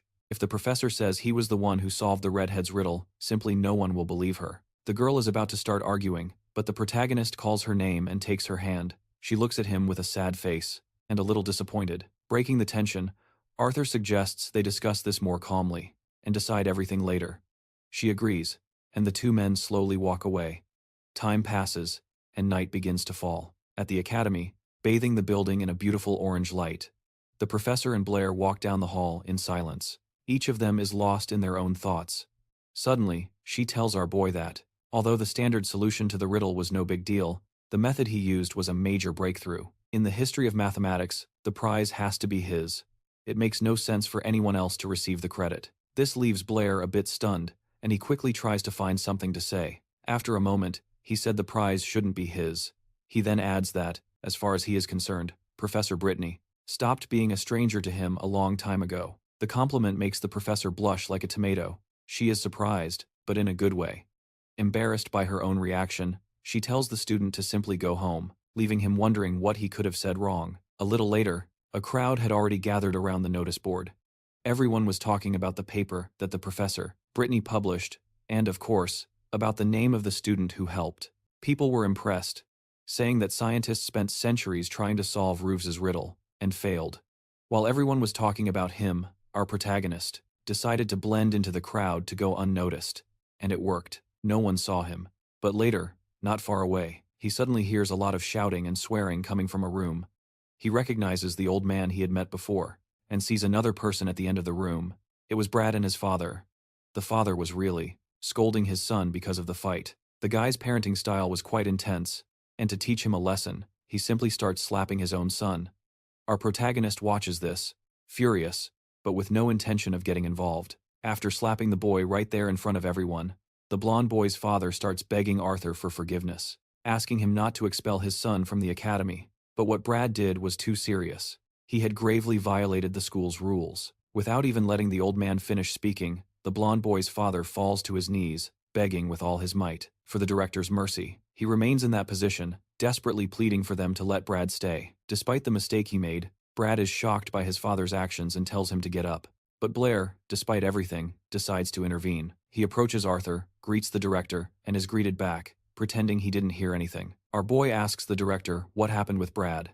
Instantly, the blonde boy's face fills with rage. Upon seeing that the black-haired guy decided to get involved, Arthur explains that the student started the trouble and broke an important rule, and the academy had already decided to expel him. Swallowing his pride, Brad's father, still on his knees, grabs Blair's sleeve, thinking he can help. He says he will teach his son a lesson and begs for forgiveness, explaining how hard it was to get his son into this academy. If he were expelled, his life would be over. After all this drama, the black-haired boy just sighs. Preparing to speak, he turns to Arthur and calmly asks him not to punish the blonde boy so severely. The bully, hearing this from the very person he was provoking, is completely shocked. After hearing the request, the principal said that the academy could suspend the expulsion for a while. Bader and his father are totally surprised and relieved, but Arthur warns that if Bader does something like this again, there will be no second chance. The blonde boy's father forces his son's head down, making him bow in respect, then orders Bader to thank Blair and Arthur. Afraid of disobeying his father, the blonde boy bows and thanks the principal and Blair. The old man accepts the apology and tells the two of them to go to class. He reaches a door to the auditorium, and our boy is about to open it. But then the blonde boy stops him, asking why he decided to defend him. With his hand on the doorknob, our protagonist stops and thinks for a moment. He explains that he only did it because he didn't want Bader to disappoint his own father. The boy looks at the floor, reflecting on what Blair said.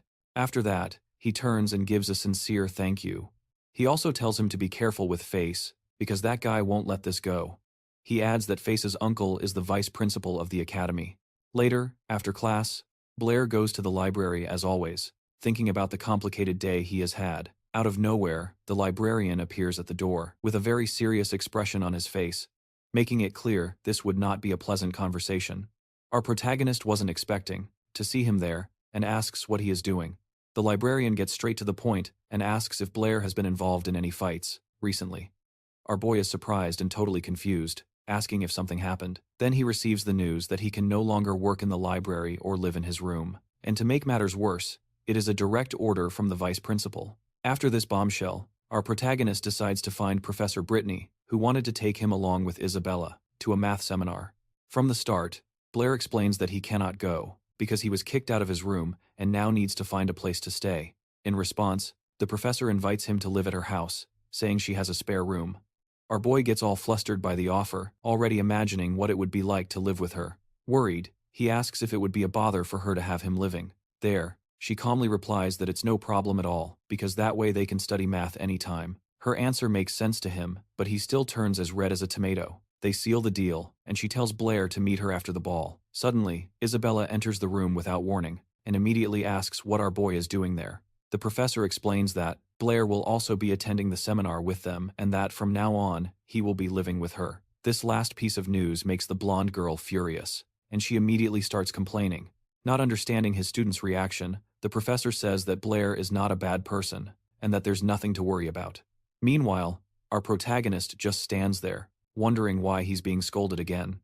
To ease the tension, the professor practically kicks the girl out of the room, telling her and Blair to get ready for the seminar. Then the professor asks if he has clothes for the event, explaining that it needs to be something formal. Unsure of what to wear, he asks if a magic robe would work. The professor says that if he has one, that's perfect. Some time passes, night falls, and the ball begins. Everyone starts to arrive, and there's our boy on the red carpet, accompanied by two girls in stunning dresses. When they get to the venue, Isabella announces that they've arrived. It's the Howard family mansion, the same place where the Magic Society holds its events, and this Magic Society is a super important organization in the kingdom, which is why they always use the Howard mansion for everything. It turns out this mansion is the home of their class representative. Further ahead, three guys are standing around, having a rather heated argument. At that moment, their professor, Britney, approaches one of them, Vice President Calvin. Calvin notices the professor in Blair's group and greets everyone very cheerfully. Our boy immediately greets the guy back. Isabella, who is next to him, is confused about how they know each other. The vice president then asks Blair to introduce his friends, mentioning that they were just talking about him. Professor Britney decides not to interrupt their conversation and walks away, saying she will find them later. Blair and Isabella enter the mansion with their jaws on the floor, looking at everything around them. Our protagonist is impressed by how fancy the party is, and heads straight for the food table. Without a second thought, he starts grabbing a bunch of snacks and drinks, devouring everything quickly. But Isabella is not at all happy with this scene, thinking he is embarrassing them. Suddenly, something catches Blair's attention, and he looks to one side with great interest. He sees a huge painting on the wall showing two rivers connected by several bridges. The girl, with blonde hair, explains that this is the Howard family's greatest pride, the painting called The Seven Bridges of the Royal Capital. Blair, a bit confused, asks for the painting's name again, making it clear he had no idea what it was. Their conversation is overheard by the homeowner's son, a playboy who, making fun of him, starts to insult our protagonist for the way he is acting. Isabella can't stand the guy's attitude and defends Blair, saying he is their guest and deserves respect. But the blonde guy doesn't care at all. He continues to insult Blair for his ignorance, since he didn't even know about such a famous painting. Isabella decides not to start any more trouble with this guy and pulls Blair by the hand to get out of there. He sees her holding our boy's hand and gets visibly irritated by the scene. He goes after them and confronts Blair, saying that the only thing he knows how to do is hide behind girls. In response, Blair makes a little joke and asks what the true meaning of the painting is. For some reason, the question leaves Isabella confused, and she just stares at him, not understanding. Blair then explains that if he understands the story behind the painting, he will be able to create a new magical method. The blonde boy hears this and scoffs, saying that Professor Britney only put his name on the paper out of pity and nothing more. Isabella defends him again, saying that Blair figured out how to solve the riddle all by himself. In response, the blonde guy decides to make a scene. He announces loudly for everyone to hear that Blair will solve the riddle written on the painting. Isabella is shocked by his attitude, realizing that the guy just turned a personal feud into a public event.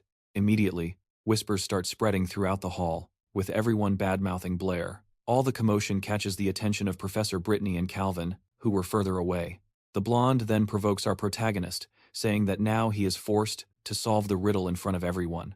Suddenly, a hand grabs our boy's arm. It's Professor Britney. She looks worried and asks why he went to pick a fight with Face. She explains that the Howard family is very influential in the city, and messing with them is asking for trouble. If he keeps this up, he'll have problems not just with the Mathematics Society but with the entire academy. And to make matters worse, this problem of the seven bridges is something mathematicians have been trying to solve for centuries.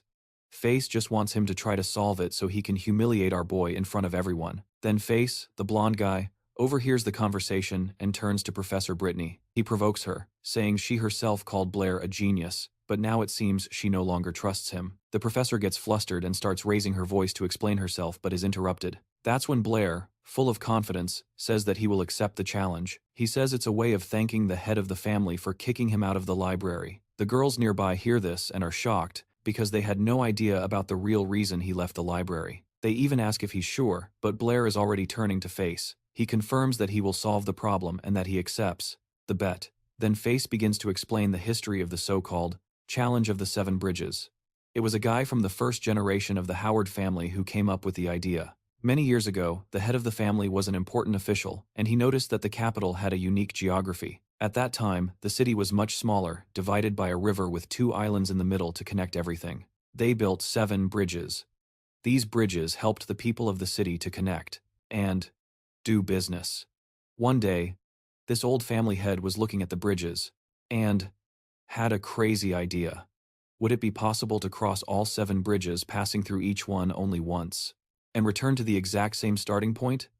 When he asked this question, mathematicians from all over the kingdom went crazy, trying to find the answer.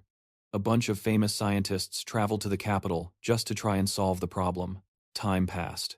People presented several theories, but no one could figure out how to return to the starting point without having to cross a bridge twice, until one day, the old man who created the challenge announced that he had found the solution. He asked everyone to meet him the next day to prove he was right. So mathematicians from all over gathered at the bridges, but they waited all day, and the guy never showed up. A few days later, his body was found.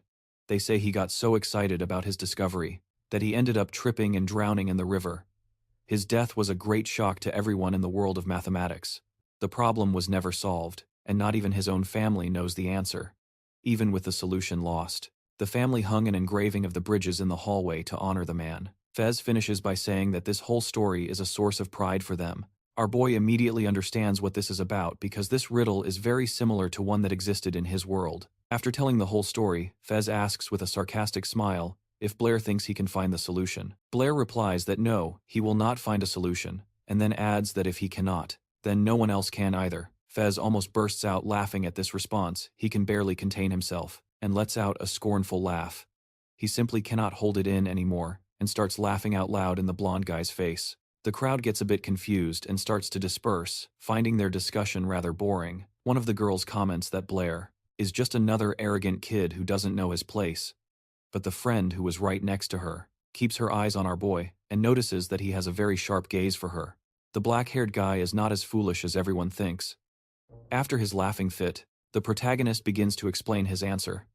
He said that the 7 bridges puzzle simply has no solution, and that is why he cannot solve it. At this answer, everyone in the room falls silent, processing the information. Professor Britney and Isabella begin to whisper to each other about what he said. Fez gets furious and curses at our boy, asking how the first elder of his clan could have found a solution if one doesn't exist. In response, he is asked another question. Is there any proof that this so-called elder really solved the riddle? The blonde boy is shocked by his audacity, and asks if he has any idea who that elder was. Out of nowhere, someone in the crowd taps a cane on the ground and tells everyone to shut up. The man is Viscount Howard, who tells Fizai to stop boasting about their family. The blonde boy wilts on the spot and apologizes to his father. Then, the Viscount approaches Blair and says he has heard of him. Our boy, without showing any emotion, gives a polite bow and greets the head of the house. The Viscount then says he saw the argument with his son, and even apologizes for the boy, but quickly adds that he heard Blair claim that the riddle had no solution, and that this was a sign of disrespect to the honor of his family's ancestor. The protagonist begins to explain that the capital's 7 bridges problem truly cannot be solved. The girl who was nearby notices that he has never looked so confident. The Viscount gets nervous and asks, now irritated, if he really wants to prove what he's saying. Our main character doesn't back down, and says he can prove to everyone there that the riddle is impossible.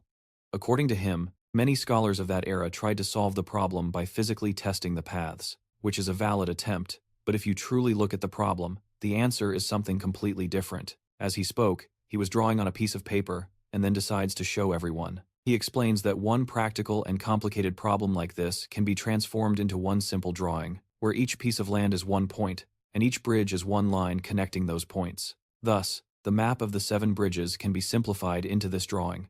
If you can leave from each point without repeating a path, it means you can return to your starting place. The crowd is perplexed, and some people comment that they never thought of solving the problem that way. At that moment, one of the 2 girls who were talking about Blair admits that he's not so simple after all, and that her friend was right. The other girl just gives her a totally satisfied "I told you so" look for being correct. The protagonist continues his explanation. He says that besides the starting and ending points, whenever you cross a bridge to reach a place, you need another bridge to leave. Then, he simplifies the math. Points that have an odd number of lines connected to them are odd points, and points with an even number of lines are even points. Brittany understands the logic. To leave the starting point and return, they have to pass through all the points, and to do that, all the points need to be paired. Our boy builds on her idea and says, that's the key. At that moment, a guy with glasses understands what Blair is saying and starts to ask a question out loud, but Blair interrupts him immediately. He explains that the 4 points of this puzzle are all odd, or in other words, odd. So it doesn't matter what method they use. They will never be able to return to the starting point. He drops the bombshell. The 7 bridges puzzle has no solution, and it never has. The entire crowd is shocked, processing what he just said. The guy with glasses admits there's no flaw in the theory, which means the problem is truly impossible. The blonde boy, who is completely embarrassed by the revelation, yells that Blair is wrong. Then it starts to dawn on everyone. The Howard family has been lying the whole time. He tells everyone to shut up and insists that he is wrong, but after such clear proof, no one doubts anymore that the puzzle has no solution. The other girl, who trusted Blair's intelligence from the start, says that their ancestor was just a con man, unable to handle the pressure from the crowd. The blonde boy, Fred, panics and starts calling for his father, but, instead of support, he gets a massive punch to the face. His father, Viscount Howard, strikes his son with all his strength, sending the boy flying several meters back. The head of the family starts to blame Fred for not keeping his mouth shut. He said that if it weren't for him, the Howard family wouldn't have been humiliated in front of so many people. And he swears to himself that the guy who dared to dishonor his family will pay for this. The Viscount tries to escape by slipping out of sight, but suddenly, he hears a voice telling him to stop. It's Blair. He says that, according to the rules of the Mathematics Society, since he helped Fred with the question, the Viscount now has to help him in return. The Viscount stops, thinks for a moment, and ends up agreeing. He asks which question Blair wants answered, and our boy's question is very simple. He wants to know, if the sides of a square are 1, what is the value of the diagonal? The head of the house looks at him, completely perplexed, not knowing what to think. Britney steps in and asks if Blair knows that it was the Howard family who created Howard's theorem. According to their theory, if the sides of a square are equal to 1, then the square of the diagonal's length will be equal to 2. This is correct. But Blair points out that's not what he asked.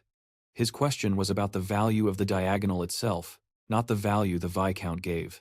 The head of the house turns pale at this detail and begins to panic. The listening crowd also starts to wonder, what is the value of the damn diagonal? Everyone is waiting for the Viscount to explain. After thinking for a long time, the man breaks into a cold sweat and becomes flustered because he simply doesn't know the answer.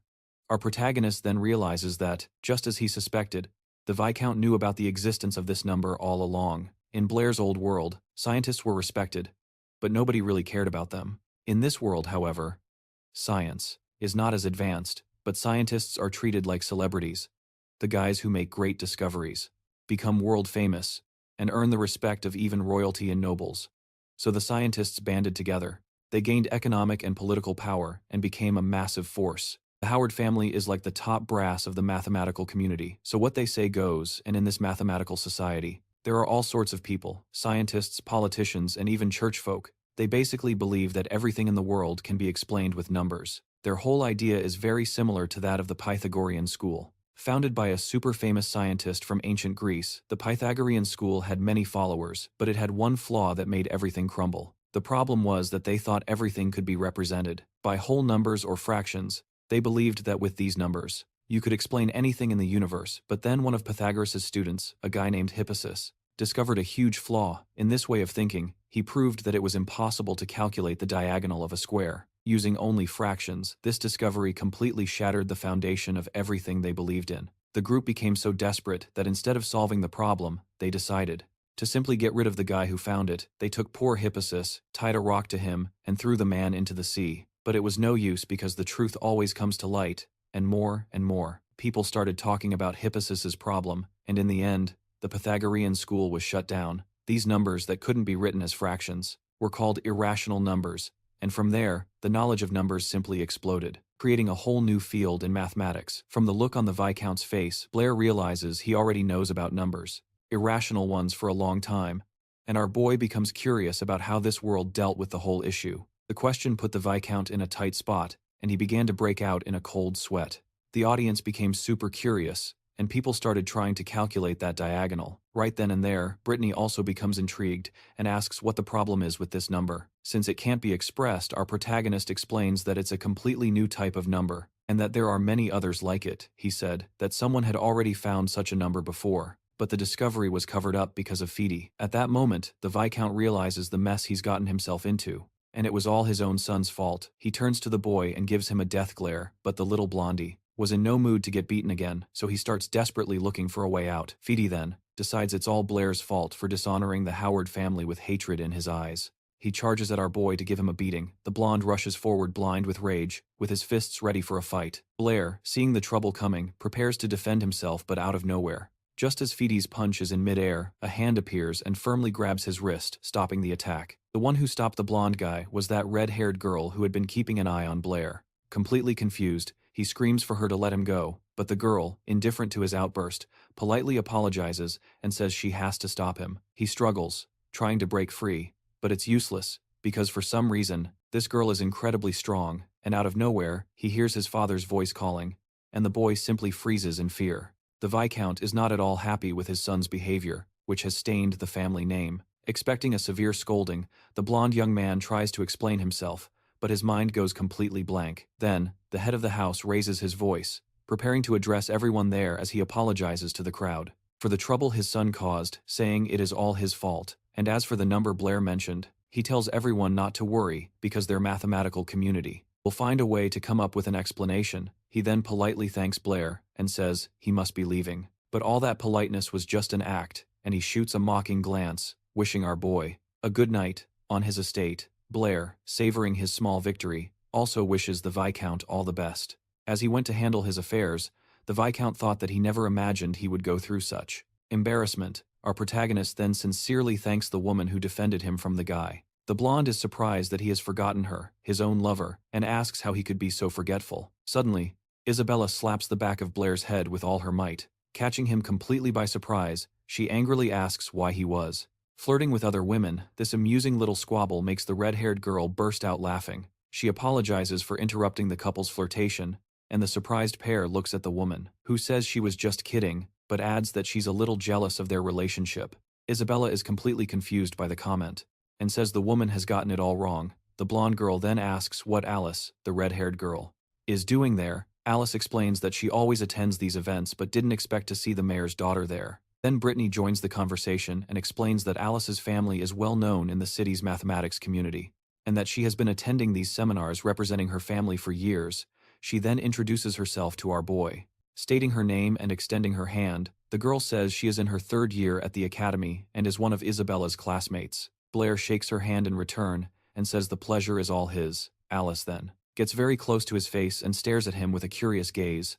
With her being so close, our boy can't help himself and ends up glancing at her chest, turning red with embarrassment. As Alice stares at the protagonist, Isabella becomes disheartened, realizing that she can't compare to the other girl's beauty. The mayor's daughter's classmate then says she enjoyed Blair's presentation and suggests that he start studying mathematics more seriously, but out of nowhere, Blair rejects her, saying he will have to refuse, and suggests she go see Professor Britney. Since he learned so much from her, Alice immediately realized he wasn't going to fall for cheap tricks, and was impressed by his audacity. Alice says goodbye to the group and tells Blair she wants to have a private conversation with him later. This makes Isabella a little jealous. She was curious about his reaction when she suggested that he go with Alice, but Blair just looked at her in complete confusion, asking why he should go with the other girl. In Isabella's mind, all guys are the same.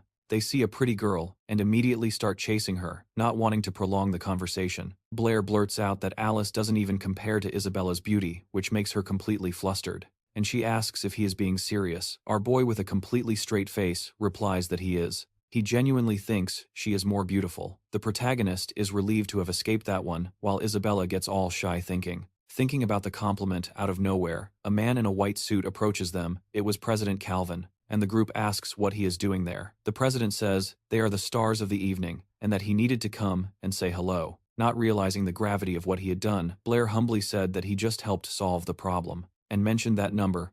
But Calvin explains that the problem and that number were not a small matter. The Howard family took immense pride in that riddle of the 7 bridges, except that today it was proven that the problem has no solution because of this. The family's reputation was dragged through the mud, and the number Blair mentioned could turn the world of mathematics upside down. So the president wants to know who this guy really is. He is curious about where such a talent came from out of the blue and what the true intentions of the boy are who turned everything on its head. With a simple explanation, Blair decides to play dumb. He said that everyone saw he was being asked for help, he just had an idea, and said it out loud.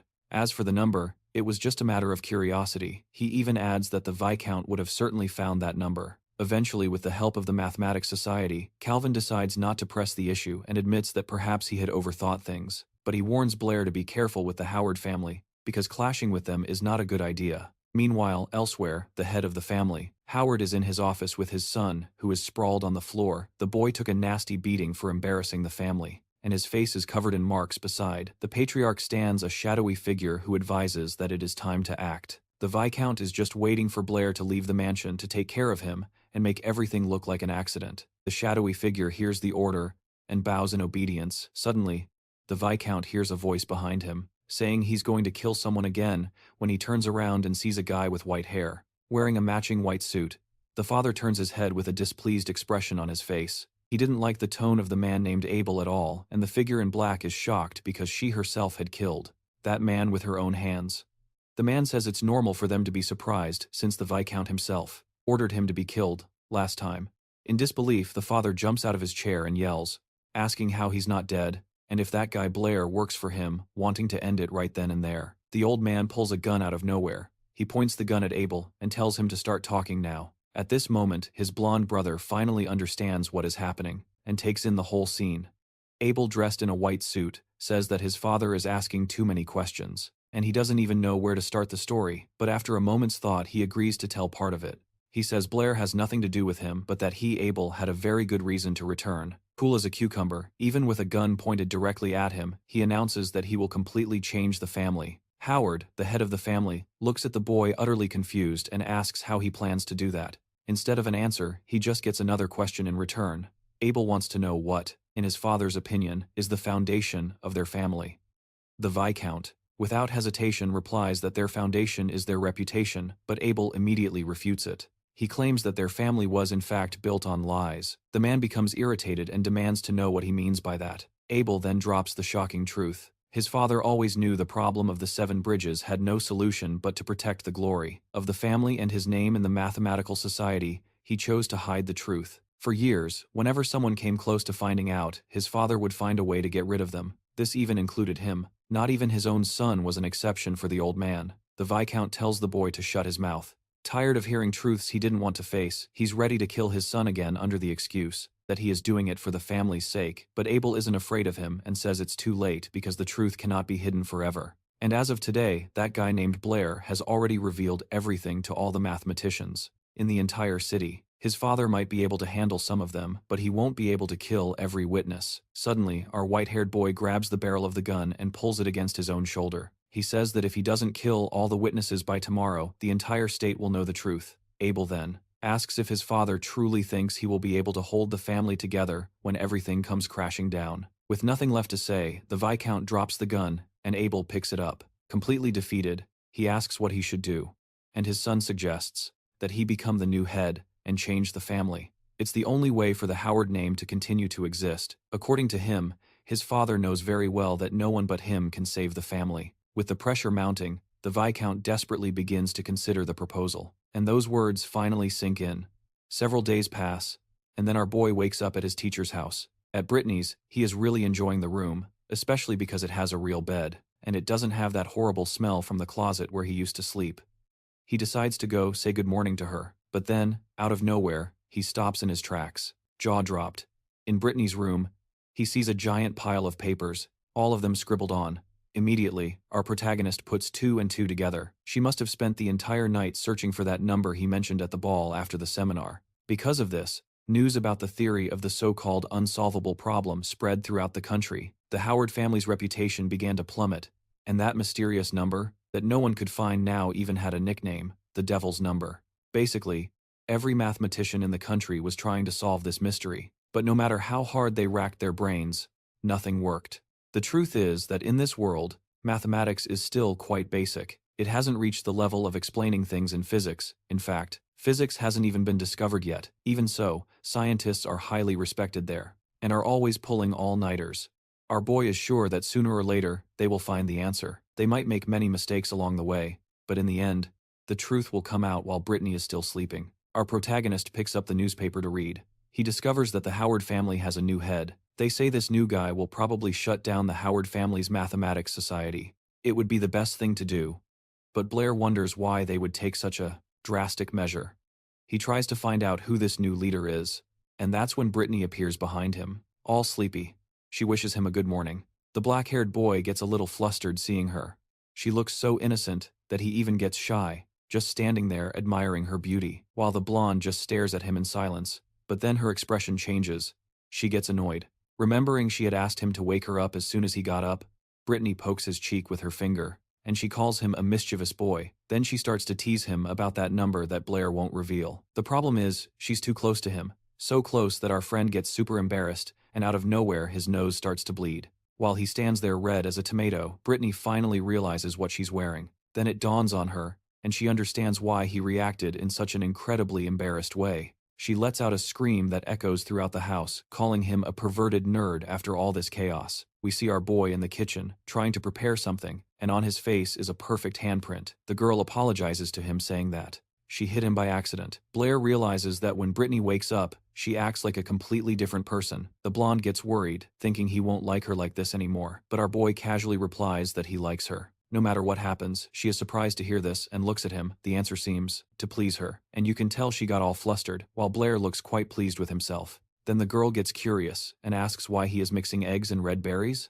He explains that he's making a tomato omelet, and the blonde finds it very strange. Blair says that in his hometown, they call these red berries tomatoes, and there almost everyone knows how to make a tomato omelet. He remembers his past life and how he used to eat this all the time. After cooking, he quickly gets ready and leaves for school. But not before asking the girl to try his food suddenly. Britney stops him. She presses a white cloth against his chest and cleans his sweatshirt. Our boy is dying of embarrassment from Britney's unexpected move. At least his clothes look a little cleaner. Now she tells him to leave, and Blair, still feeling a bit weird about what just happened, says goodbye. The girl is left alone at home and decides to try the food, which she still thinks looks very strange. She takes a small portion with a spoon and slowly puts it in her mouth. The taste of the omelet completely surprises her. Britney has never tasted anything like it. So good her whole body gets goosebumps. She savors the sweet taste of the tomatoes. The food is incredibly delicious, and she is completely amazed. Meanwhile, our boy has already arrived at the academy and suddenly realizes his stomach is growling loudly. While he was busy making food for Britney, he completely forgot about himself and ended up leaving without eating. In Blair's classroom, the girls are gossiping about the new head of the Howard family, who shut down the Mathematics Society. They are talking about how handsome this mysterious guy is, how he solved the family's greatest mystery and then simply disappeared. One of the girls even said that her uncle from the Mathematics Society told her the guy was about their age. The only thing is that the guy himself asked them to keep his name a secret. The girl can't understand how this is possible. A guy their age, shocking the entire world. With that number, Blair is half distracted by the conversation when he sees Isabella standing right beside him, asking about the devil's number, but our boy keeps denying it, saying he doesn't know anything. The blonde isn't buying it and tells him that to his face. Out of nowhere, another third-year student enters the room and tells Isabella to leave Blair in peace. It's Alice. She greets Blair cheerfully. He greets her back while Isabella just glares at her angrily. The guys in Blair's class watch the scene, shocked, totally jealous of him. One of the guys is just standing there, racking his brain, trying to understand why Blair is so popular with the girls. At that moment, Alice approaches our protagonist and asks if they were talking about the devil's number, but instead of an answer, the only thing she hears is a super loud noise coming from our boy's stomach. The two look at him confused, and Blair is absolutely mortified by the situation. He apologizes to them, but Alice finds it all so bizarre that she just starts laughing. Isabella immediately calls the guy a pig, complaining that it's not even lunchtime yet. Suddenly, a small bun, wrapped in a napkin, is placed right in front of his face. It was offered by Alice, who said she accidentally grabbed an extra one and was asking for help to eat it. Blair looks at the bun, practically drooling. He sincerely thanks the girl and says that she is a very good person, but Isabella pinches his cheek and yells at him not to accept food from strangers. He tries to explain that he wanted to refuse, but the bun just smelled too good. The blonde looks at him, super annoyed, and asks why he didn't ask her for some bread. Blair then reminds her that she was the one who just called him a pig, and that's why he didn't ask for anything. Alice explains that it's natural for her to want to help because Blair is a genius.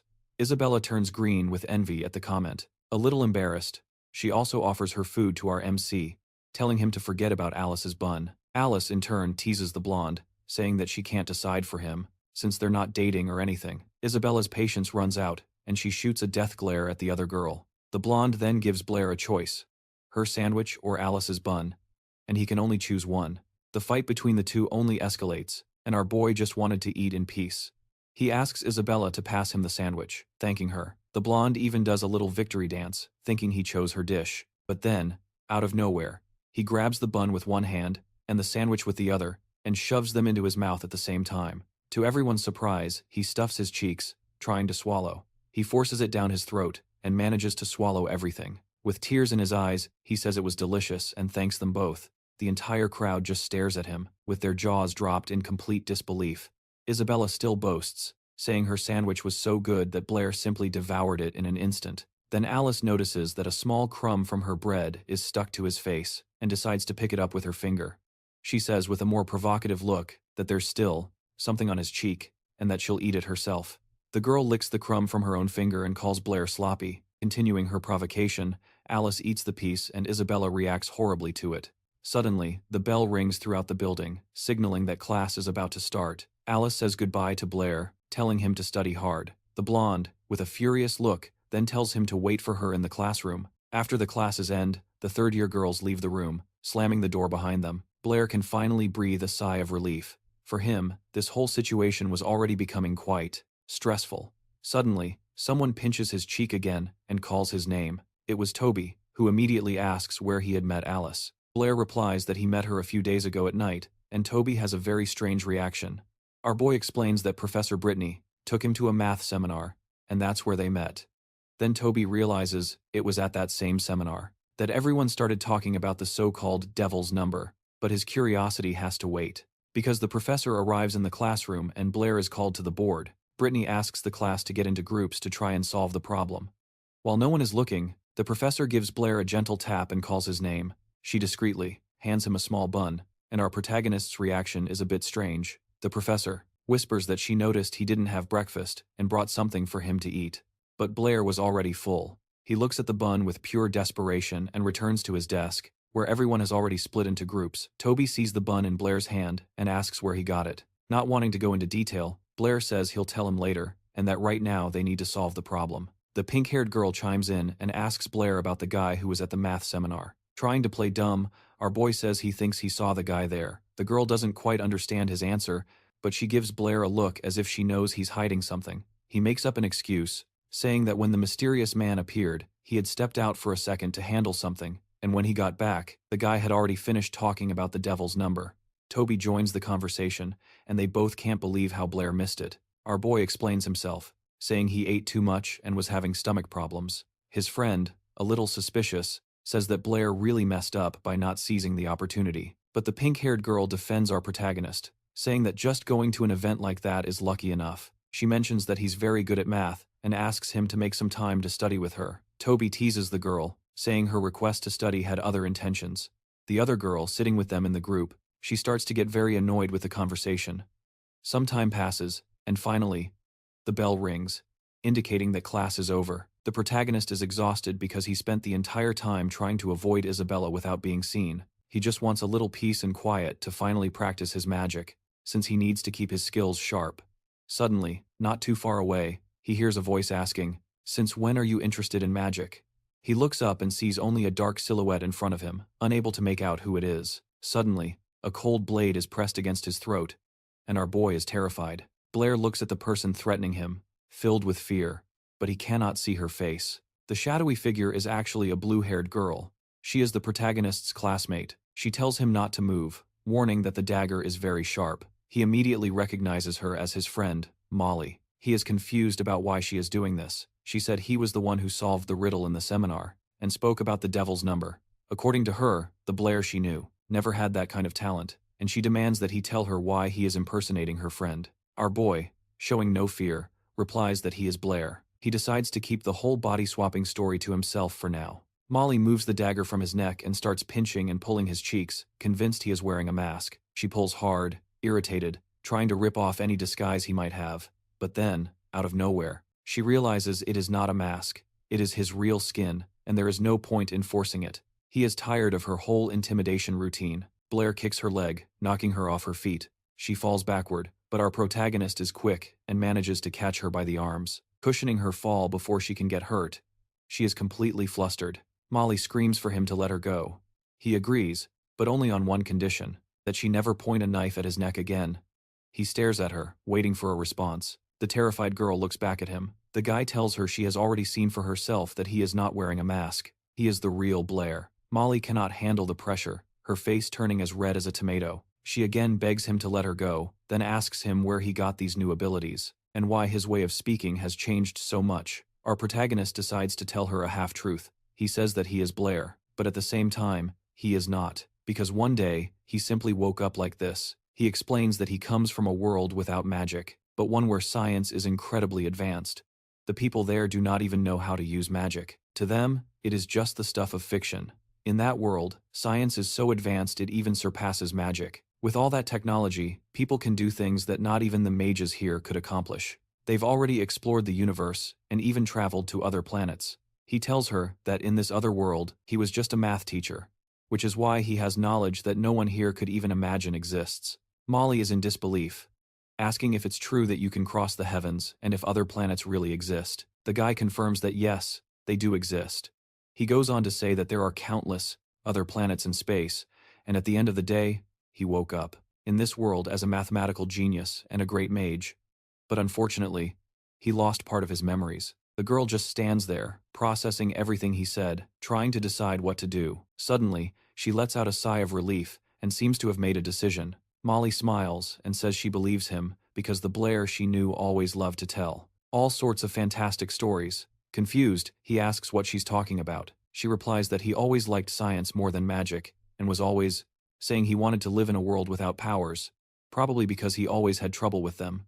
The girl says he must have cried that day because of his memory loss and promises she'll help him get it back, playing along with his story. Our boy takes Molly's hand and thanks her for her concern. She gets all shy, as Blair gently holds her hand, but completely ruining the atmosphere. She pulls away and tells him not to get the wrong idea, that she only agreed to help with his memory and nothing more. Some time passes at the academy. They sort out their issues, and each goes their own way. He stands there in the hallway, thinking about his life and the things he's done. He starts to get a little worried because it was the first time he had told anyone about this whole interworld travel thing.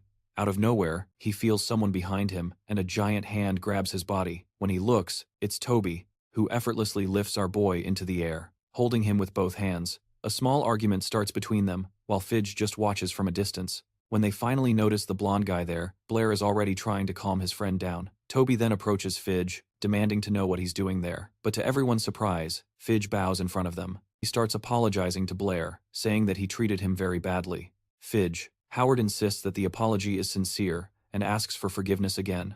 Blair was not expecting this at all from the arrogant blonde, and just stands there looking at him, completely shocked. The atmosphere turns awkward, and the surrounding crowd starts to notice their leader's bizarre behavior. But instead of saying anything, our protagonist just looks at Fidge, with a, "What the hell is this?" expression. The crowd that had already gathered had no idea what was going on. Why the hell would Fire Howard be apologizing to Blair out of the blue? Fire pulls out an elegant-looking paper and hands it to our boy. It was an invitation made by his older brother, who is now the new head of the Howard family. It turns out there was a conference that night with all the mathematicians in the kingdom. He wanted to discuss the Howard family's reputation. Fire, looking like he was being forced to do it, asks Blair to please attend. Toby, sensing a trap, warns Blair that this could be a setup. Our protagonist stands there thinking, deciding whether or not to go to this conference. Time passes and night falls. The sun has set, and the Howard mansion begins to fill with important people and scholars. And of course, Blair couldn't resist his curiosity, and also showed up to see what this conference was all about. Suddenly someone pulls his ear, and he thinks this scene seems strangely familiar. It was Isabella. Super annoyed because Blair had left early, and right behind them, Professor Britney appears, who was also there. She greets them, and says she was also looking for him at the academy. Our protagonist is surprised to learn that the professor was called to the conference according to her. The news of the event spread throughout the kingdom. Basically almost all the mathematicians in the city were there. Some came from far away, but here's the main point. No one else received a formal invitation.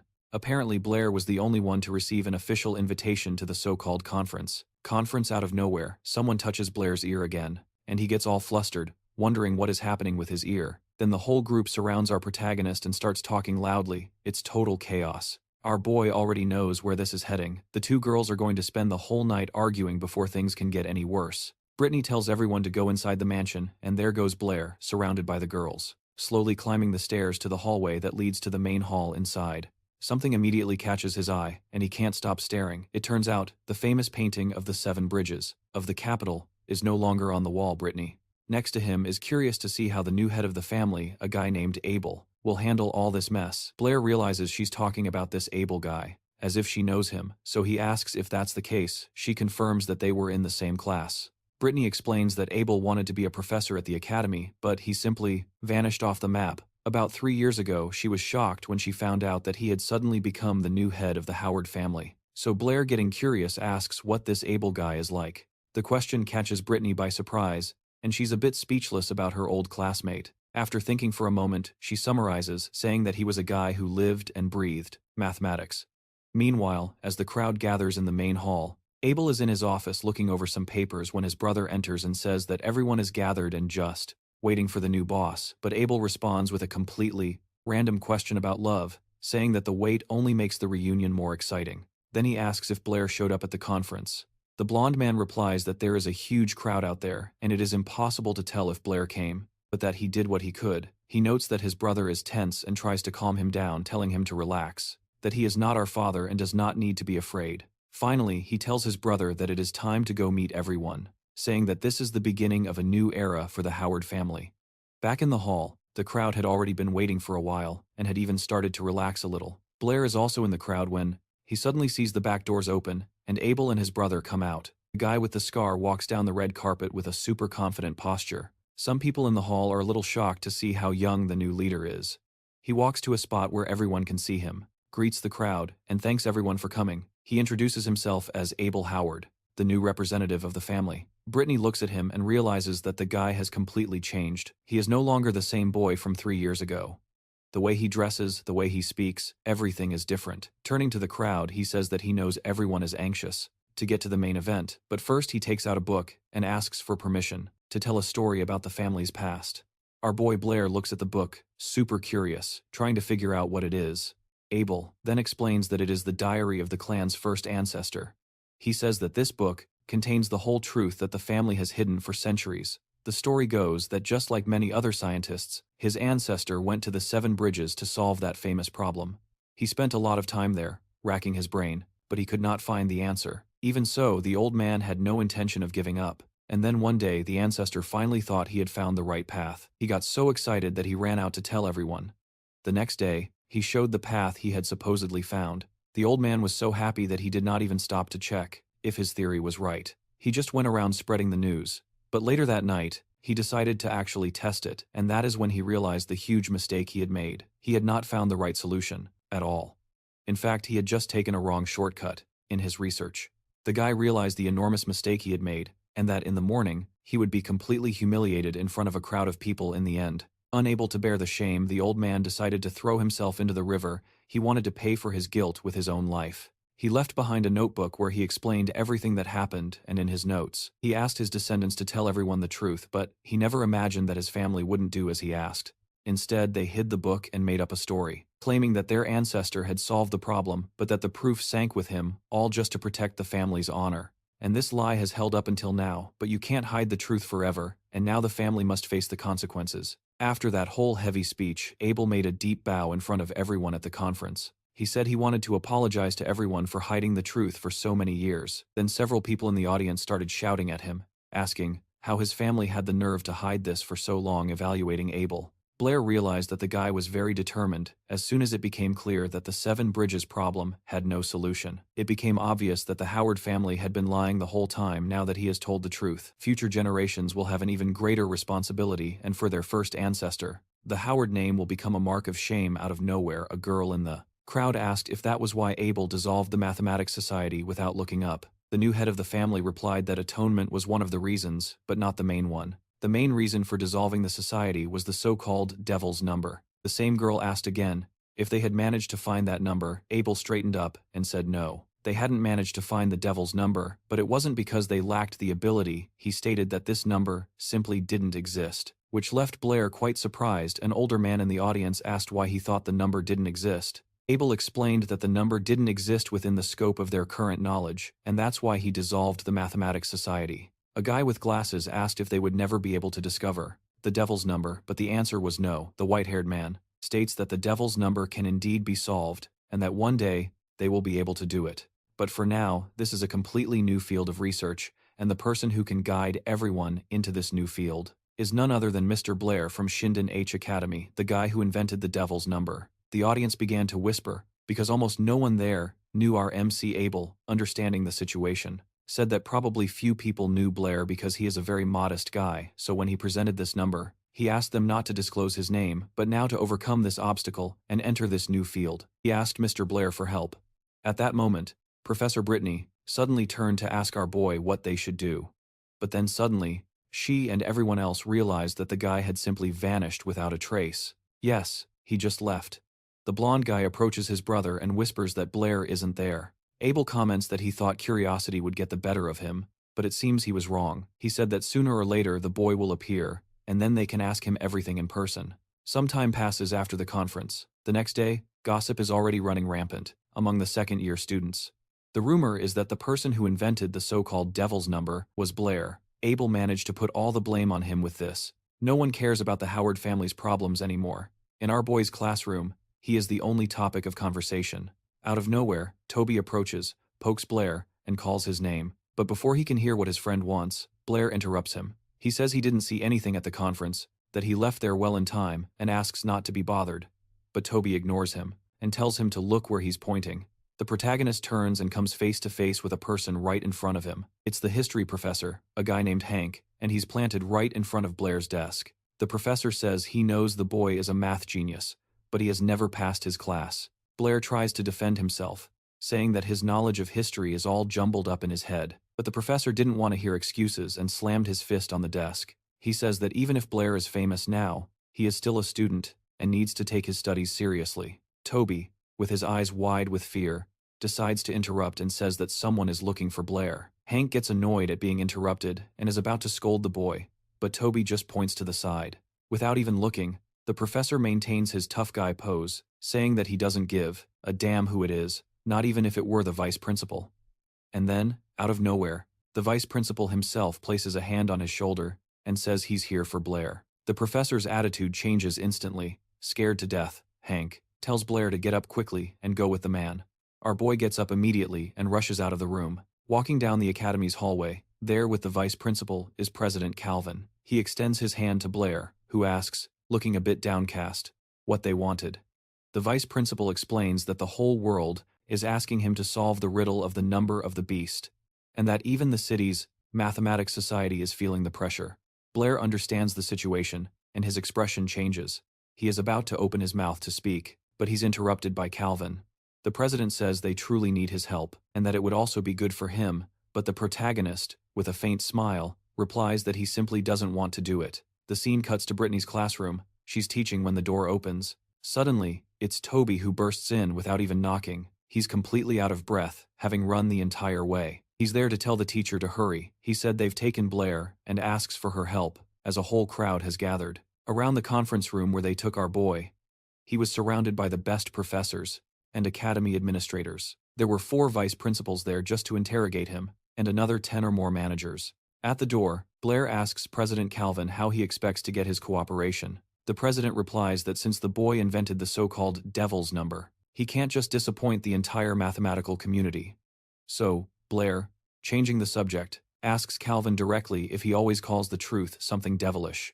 That response really irritated some people in the room. Calvin gets straight to the point and asks if it's true that the devil's number cannot be expressed as an integer. The protagonist confirms, and says it's not just his number, but that the square root of 2 or 3 cannot be expressed as a whole number either. He explains that this value cannot be represented by an integer, and that there are many numbers like it. And the most important part is that this can be proven mathematically. Calvin, with a shocked expression on his face, asks the boy if they have been wrong for hundreds of years.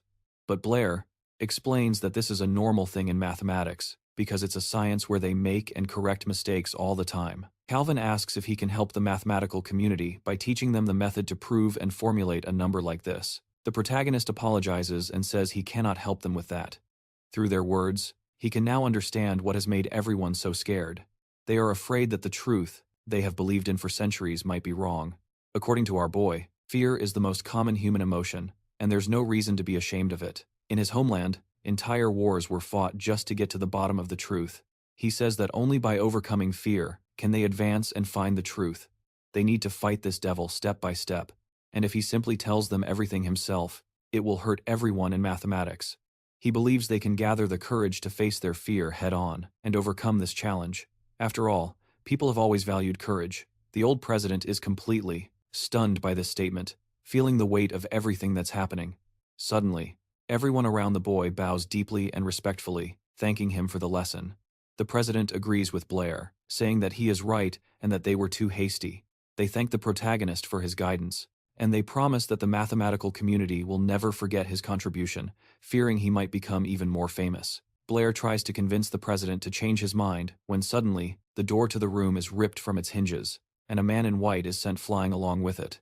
The door hurtles to the opposite side of the room, with a few chairs flying right behind it. Everyone, including Blair, could only stare in shock at the person who managed to tear down the door with such force.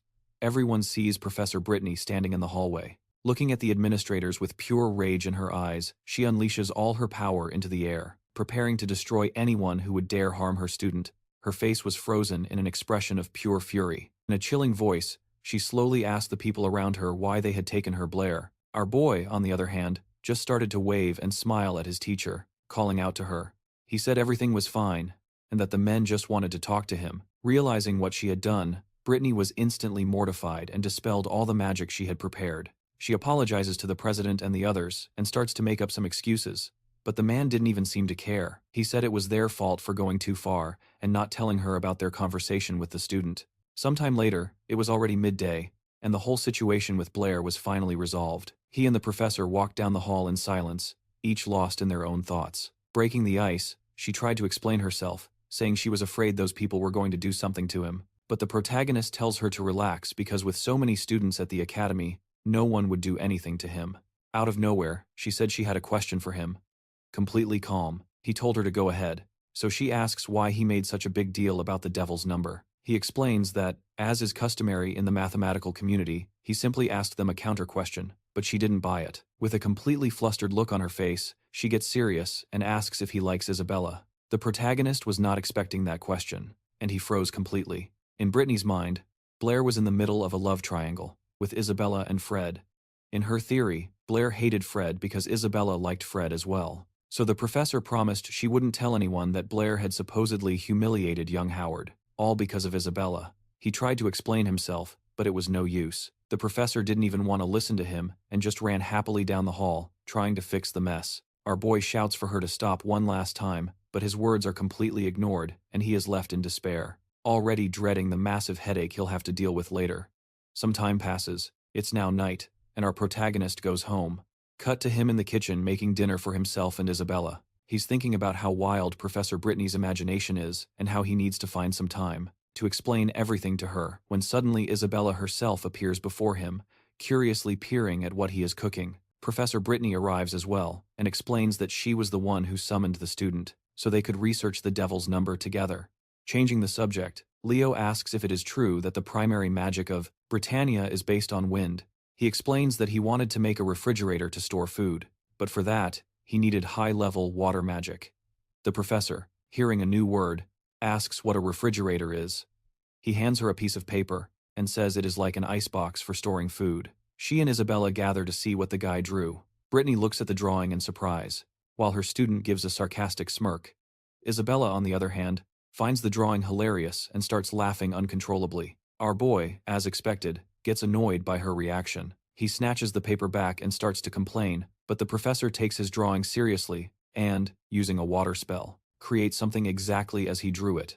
Our protagonist is stunned and asks how she managed to do that. She then explains that she has not only mastered air magic at the highest level, but also water magic. Isabella is shocked by this, because mages who can master 2 elements are extremely rare. You can count them on one hand. After seeing this display of power, our boy becomes curious, and asks why the professor is still at the academy. The question leaves her a bit flustered, and she just stands there, lost in thought.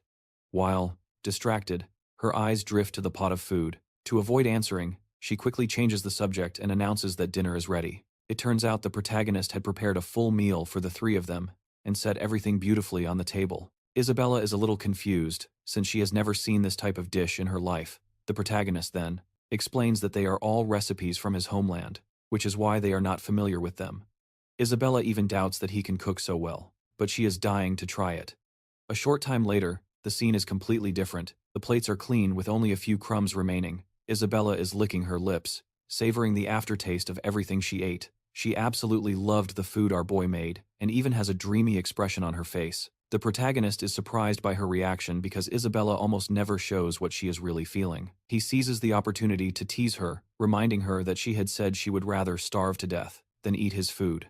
Suddenly, the blonde girl flushes red with embarrassment and grabs his ear, complaining that the food was just too good. Seeing the whole scene unfold, the professor starts to laugh. Her laughter catches their attention, and they both ask, "What is so funny?" It was at this moment that the professor blurts out that she thinks they make a great couple and are a perfect match. The comment makes both students blush with embarrassment as they look at their teacher. Not knowing where to hide to break the awkward tension, Isabella lets go of the protagonist's ear and says she's not attracted to perverts. The taunt doesn't go unnoticed, and he retorts, saying that he doesn't like arrogant girls like her either, to break the ice. The teacher changes the subject. She reminds Isabella that she is advancing to the beginner level of magic and asks which element she wants to train. The girl replies that she wants to practice the wind element, just like her teacher. But the master explains that although wind is powerful, it doesn't help much in combat at the lower levels. She said that the most important thing for Isabella now is to learn how to defend herself, and for that she suggests the earth element. But Isabella wants no part of it, because she thinks the attacks of earth mages are incredibly ugly. Hearing this, our protagonist sarcastically thinks, "Wow, what a great reason." But then out of nowhere she grabs his ear forcefully again. He jumps up and immediately starts shouting at her, asking how she knew what he was thinking. She simply replies that she didn't need to know, because it was written all over his face. Then the teacher asks Blair which element he wants to study. Our boy strikes a thinker's pose, finger on his chin, and after a moment, he says that ever since he was a child, he decided that he liked all the elements. Isabella immediately dismisses him, telling him to keep dreaming, because in her opinion, there's no way he has the talent to master all 4 elements. But when she looks at Blair, teacher Britney notices something different, and suddenly she even gets goosebumps. She says that he not only can, but will achieve the impossible and master all the elements. Isabella thinks this is the biggest nonsense, but the teacher explains why. She said that when Blair uses magic, a dense and chaotic aura forms around him, so he might actually have the talent to control all 4 elements. To change the subject, she said they'll talk about it later, and that now they will start the real magic class. The whole group starts buzzing with excitement. After all, their teacher is a very high-level mage. But she warns them that to be great mages, they can't rely solely on magic. She explains that, even with the gift of magic, casting spells and making gestures takes a long time to compensate. Mages need to train in martial arts to defend themselves when there's no time to conjure anything. While the teacher is giving this whole lecture, our boy is more interested in how practical it would be to use water magic to wash the dishes. The teacher emphasizes that often hand-to-hand combat is more useful than magic. That's why, before teaching them spells, she wants to show them some martial arts. That's when Blair realizes his teacher is also a fighter. Immediately, Isabella offers to fight him, saying she is already trained in martial arts at home. Britney just warns her to be careful not to get hurt. Isabella promises she won't go all out, and immediately provokes Blair, saying that if she isn't good at math or magic, at least, she'll be better than him when it comes to a fight. So the 2 of them get changed and go to an empty room to fight. To try and scare him a little, Isabella says he's going to leave this room crying because of the beating he's about to get. With that said, she charges forward to deliver the first attack. Her movements are incredibly fast. In a matter of seconds, she's right in front of our boy and throws a powerful punch, straight at his face. Their fight continues. It's already dark outside, and the sky is full of stars, but the fierce battle between Blair and Isabella is still raging inside the house. But it turns out Blair was on high alert. He times it perfectly, and instead of taking the hit, he grabs her hand in midair. The blonde is completely stunned, not knowing what to do. Our boy seizes the opportunity. He pulls her, throws her to the ground, and immediately pins her down, twisting her left arm behind her back, pinned. The girl starts getting all dramatic, pretending she's lost and asking him to let her go in a tearful voice. Blair falls for it. He relaxes a bit and, relieved, tells her he'll let her go. He barely gets a word out before he's interrupted by a foot flying straight at his face. The blonde had used her fake tears as a trick to break free and counterattack, but he was expecting something like that. Blair makes a quick move, causing the girl to lose her balance and fall again. This time, she can't recover in time and falls hard. She panics because a fall from that height and at that speed would hurt a lot. But then, out of nowhere, her fall stops. When she opens her eyes, there's Blair, holding her firmly just a few inches from the floor. He looks at her and apologizes, which leaves the girl completely stunned. Professor Britney is just standing there, dumbfounded.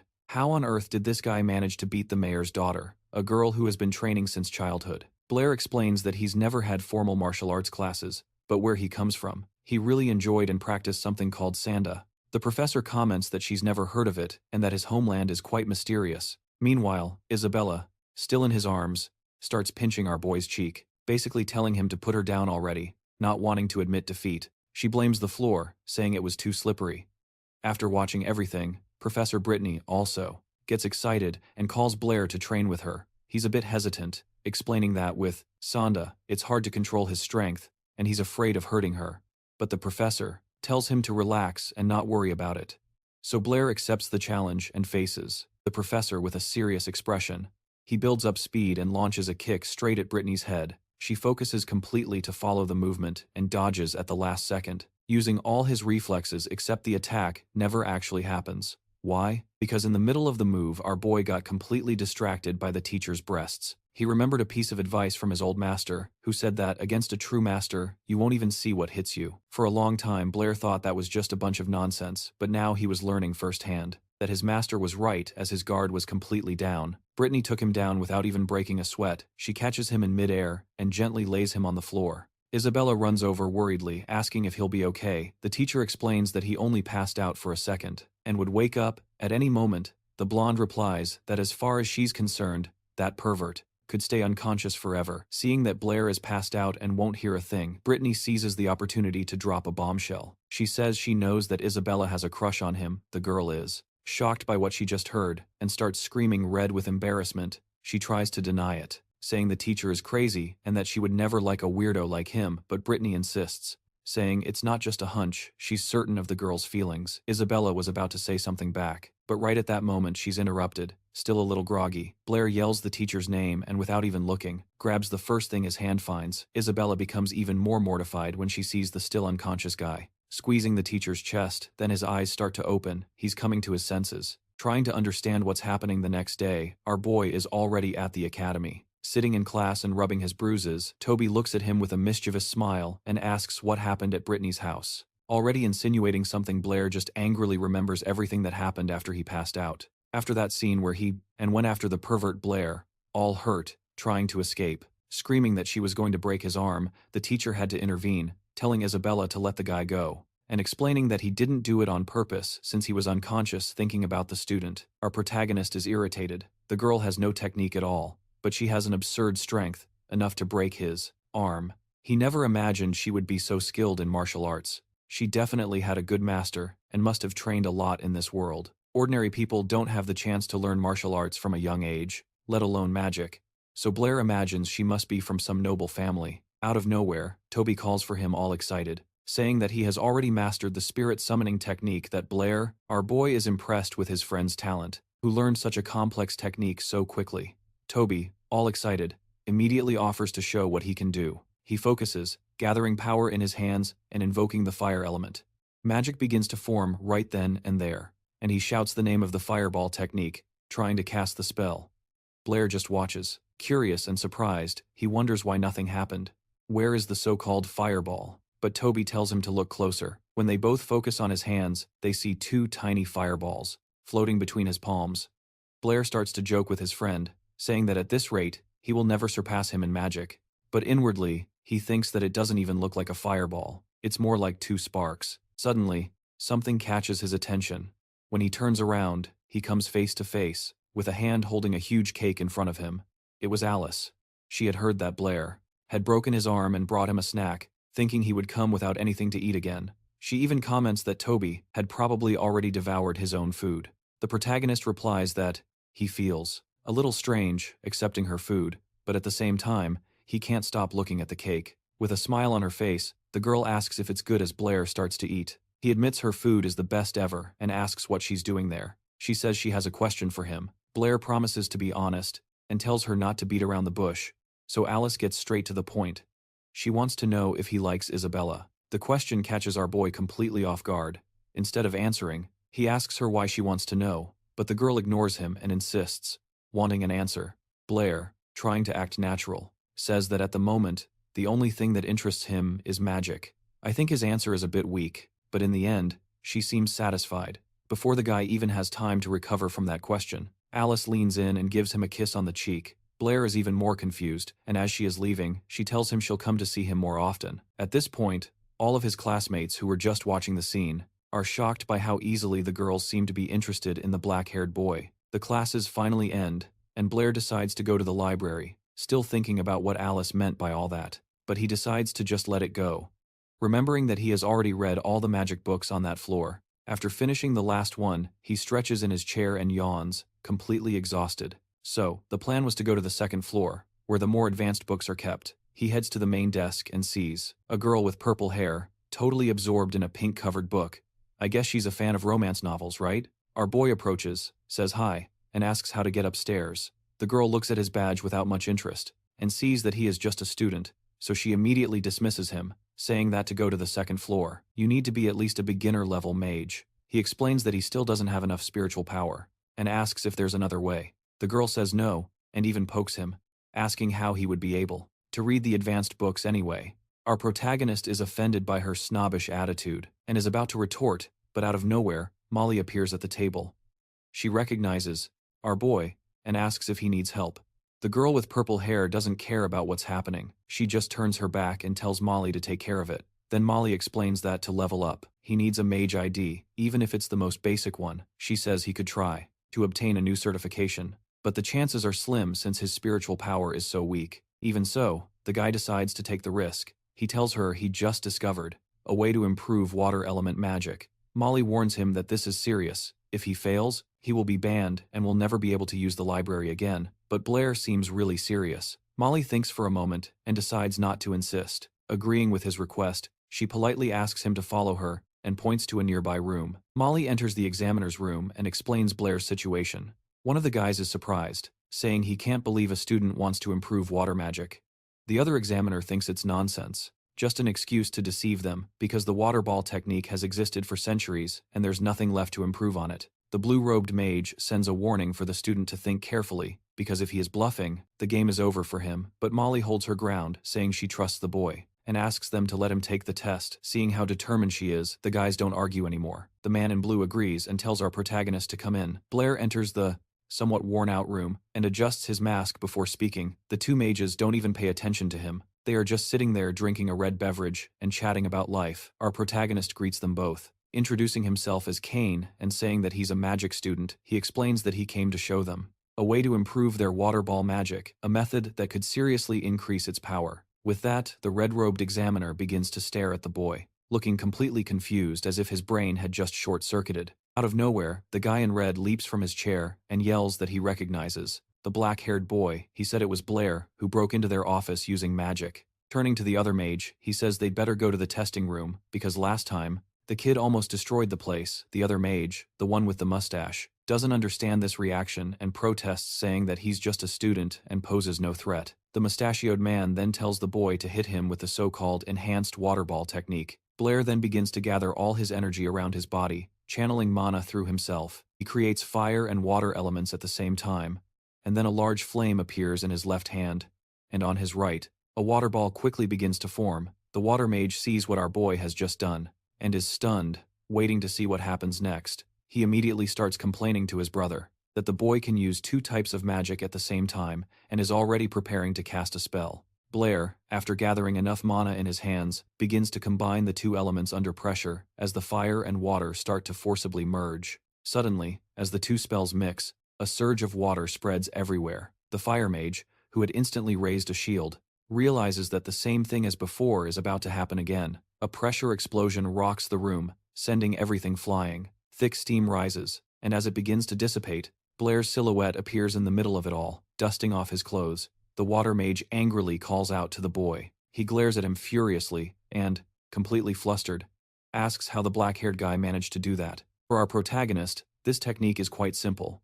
First, you create a water ball, and then a fireball. After that, you just mix the two elements, compressing them with your hands and bringing them together. And when they merge, they release far more energy than each one does alone. The man in the blue robe catches his breath, thinking about how the boy managed to use two elements. He is satisfied with the result, and asks him to wait there for a moment. Molly decides to take care of their guest and prepares a cup of tea for him. He thanks her in return but feels a little uncomfortable with the girl just standing beside him, and invites her to sit down. To keep the conversation going, the young man asks if Molly is also a mage. She replies that her skills aren't nearly as good as his, remembering, impressed by what Blair had just done. But our protagonist is humble and says he's not that great either, since he hasn't even reached the initial level yet, and that the power of the energy balls comes from the technique he uses. He can use two elements, but that has nothing to do with his skill. According to him, it's easier than it looks. It's like doing two different things at once, one with each hand. He even demonstrates this by drawing on a piece of paper with both hands. Handing the paper to the girl, he shows that he managed to draw two animals. At the same time, the girl says the dog and cat are cute, and our boy replies that they're actually a wolf and a tiger. Looking embarrassed, Molly says that she can also do two different things at the same time. Meanwhile, the two mages who tested him appear in the vice president's office to talk about the student. He doesn't believe them, a word of what they're saying, and claims that someone at that guy's level simply couldn't create two elements. At the same time, the guy in blue robes named Brady insists that he and Andrew saw everything with their own eyes. A thought crosses the vice president's mind. Maybe this guy could show a new path for magic. But the question is, how many people could actually use this type of magic? If this technique can't be widely used, what's the point of it after all? By direct orders from the vice president, all the managers and staff were gathered in a single location. Many were quite annoyed by the sudden order, as some were in the middle of their own important tasks. Out of nowhere, the president appears, accompanied by two mages. They explain that one of them has developed a technique, a completely new one, but there's an important catch. You have to create a water sphere and a fire sphere. At the same time, the man named Bridge claims to have gathered everyone to verify if this technique could be useful in people's daily lives and asks everyone to try it. Some of the mages immediately start to doubt, questioning if such a thing is even possible. The purple-haired girl looks at our protagonist and wonders if he could be the creator of this magic. But she quickly dismisses the idea. After all, he's just a simple student, so all the mages, those present in the room, concentrate and begin to try invoking both elements at once. One of them seems to be on the verge of succeeding. The fire begins to glow, and water starts to form in his hands, but then, out of nowhere, the water spins completely out of control, and the spell unravels no matter how hard he tries. He simply cannot summon fire and water simultaneously. The entire crowd starts to say, it's impossible, that no one has ever managed to perform such a feat. This guy, Brady, informs the vice president that no one there would be able to perform the trick. So he orders them to take him to our protagonist so he can explain how it all works. As they walk to the room where Blair is, Brady tries to ask the president something, but is interrupted mid-sentence. The old man says that he believes only Blair can use this magic. He says with a somewhat discouraged tone that perhaps no one else in the world is capable of doing it. It seemed like our boy was going to fail the test, but then suddenly, Molly appears, and she has managed to perform the trick. There she is, with a perfect sphere of water in one hand and a sphere of blazing fire in the other. The three older mages immediately fall silent, staring at her with their mouths wide open. Molly notices them, and surprised, greets Vice President Elton. Our protagonist greets him as well, and takes the opportunity to say that Molly is super smart and has already gotten the hang of the technique, asking if he passes the test now. The old man explains that, according to the established rules, they need at least 3 people who know how to use the new magic. They gathered everyone from the Magic Society, and no one besides Molly was able to summon both elements. Molly asks with a slightly sad tone if it's true that he won't pass the test, but the president replies that he decided to make an exception for Blair, as his method could completely change the future of magic. That's not all, he even invites our protagonist to become a member, an honorary member of the Magic Society. Our boy replies that it's an immense honor, but that he has one condition to be met. The president lets him speak, and Blair begins to explain what he desires. The condition is that Molly be promoted to the position of assistant manager. Molly is completely shocked, and looks at them with wide eyes, not understanding a single thing. A short time later, the purple-haired girl storms into the secretary's office, furious, because Molly became an assistant. She starts to truly hate the blue-haired girl, as she believes the position should have been hers. She demands that one of the secretaries tell her where Molly and the student are. Losing her patience, she forcefully shoves another girl and calls her an idiot, but then, out of nowhere, she remembers that the protagonist had asked about the second floor of the library. Meanwhile, Blair is in the president's office, filling out some important documents. He signs a document to patent his new and revolutionary technique. The old man confirms the copyright of the technique. Enhanced water sphere are now officially his. Our boy is impressed to discover that this world has copyrights. The president of the Magic Society explains how all this will work in practice. They will promote his new technique, and anyone who wishes to learn it will have to pay for it. The money will be split 50-50, one part for the protagonist as the rights holder, and the other for the society. And if someone tries to learn the technique sneakily without making the payment, the society will find out immediately. The offender will go straight onto a blacklist, and depending on the case, could even be arrested. Blair thinks to himself how crazy it is that their science is so behind, but the protection of their intellectual property is super advanced. Then the old man reveals the price of the technique, 100 gold coins. The protagonist almost falls over backward, because to him, that represents a true fortune, but the president misunderstands completely. He thinks that Blair found the price too low, and immediately begins to explain that the technique is for mages, highly skilled ones, and if the price is too high, the people who buy it and can't use it will get angry with them. The young man says he agrees with the price, but that he has a solution for this problem. He suggests adding a special legal disclaimer at the end of the instructions. Basically, the disclaimer would state that the technique requires a high level of skill, that people should think twice before buying, and that there would be no refunds. He even adds a clause stating that the final interpretation of the rules belongs to the Magic Society and himself. The old man asks what this means, and our boy explains that it's to exempt them from any future problems. The president is impressed with Blair's thoroughness, thinking of every little detail. Blair lets out a sarcastic comment, saying that the old man is no fool either, and that they both think alike. A while later, Molly takes the protagonist to the second floor of the library. He is shocked to see that the place is much larger than the first floor. She explains that only high-level mages are allowed there, and that's why it's usually empty. Up there is a multitude of books on advanced magic and new techniques that he can study at his leisure. Molly notices his reaction and asks what he's looking at so intently. Our protagonist, being super direct, tells her that he really liked her new uniform. The girl gets all flustered by the unexpected compliment and thanks him right after. He changes the subject and asks if there are any books on how to increase one's spiritual power. Molly says there are only a few books on it, but she takes a look and quickly finds what he was looking for. The book is called Theory and Practice for Increasing Spiritual Power, but as she comes down the stairs, Molly trips and simply plummets. She closes her eyes tightly, preparing for the impact with the floor, but she feels absolutely nothing. She opens her eyes to see that he had managed to catch her in mid-air, and is now holding the girl in his arms. There is a small moment between them, and Blair asks if she's okay. The girl gets super embarrassed and for some reason feels as if she has already been through this exact situation before, but they weren't alone. A redhead who had just arrived on the second floor was spying on everything from a corner, and of course, she gets it all completely wrong, and her mind starts to wander. The redhead assumes that Molly seduced the young man to get the promotion, so she approaches Blair and starts teasing him, calling him Master Lloyd, but he just replies curtly. Clearly annoyed, she congratulates him on passing the exam, and with a super seductive voice, tells him that she knew he would make it from the beginning.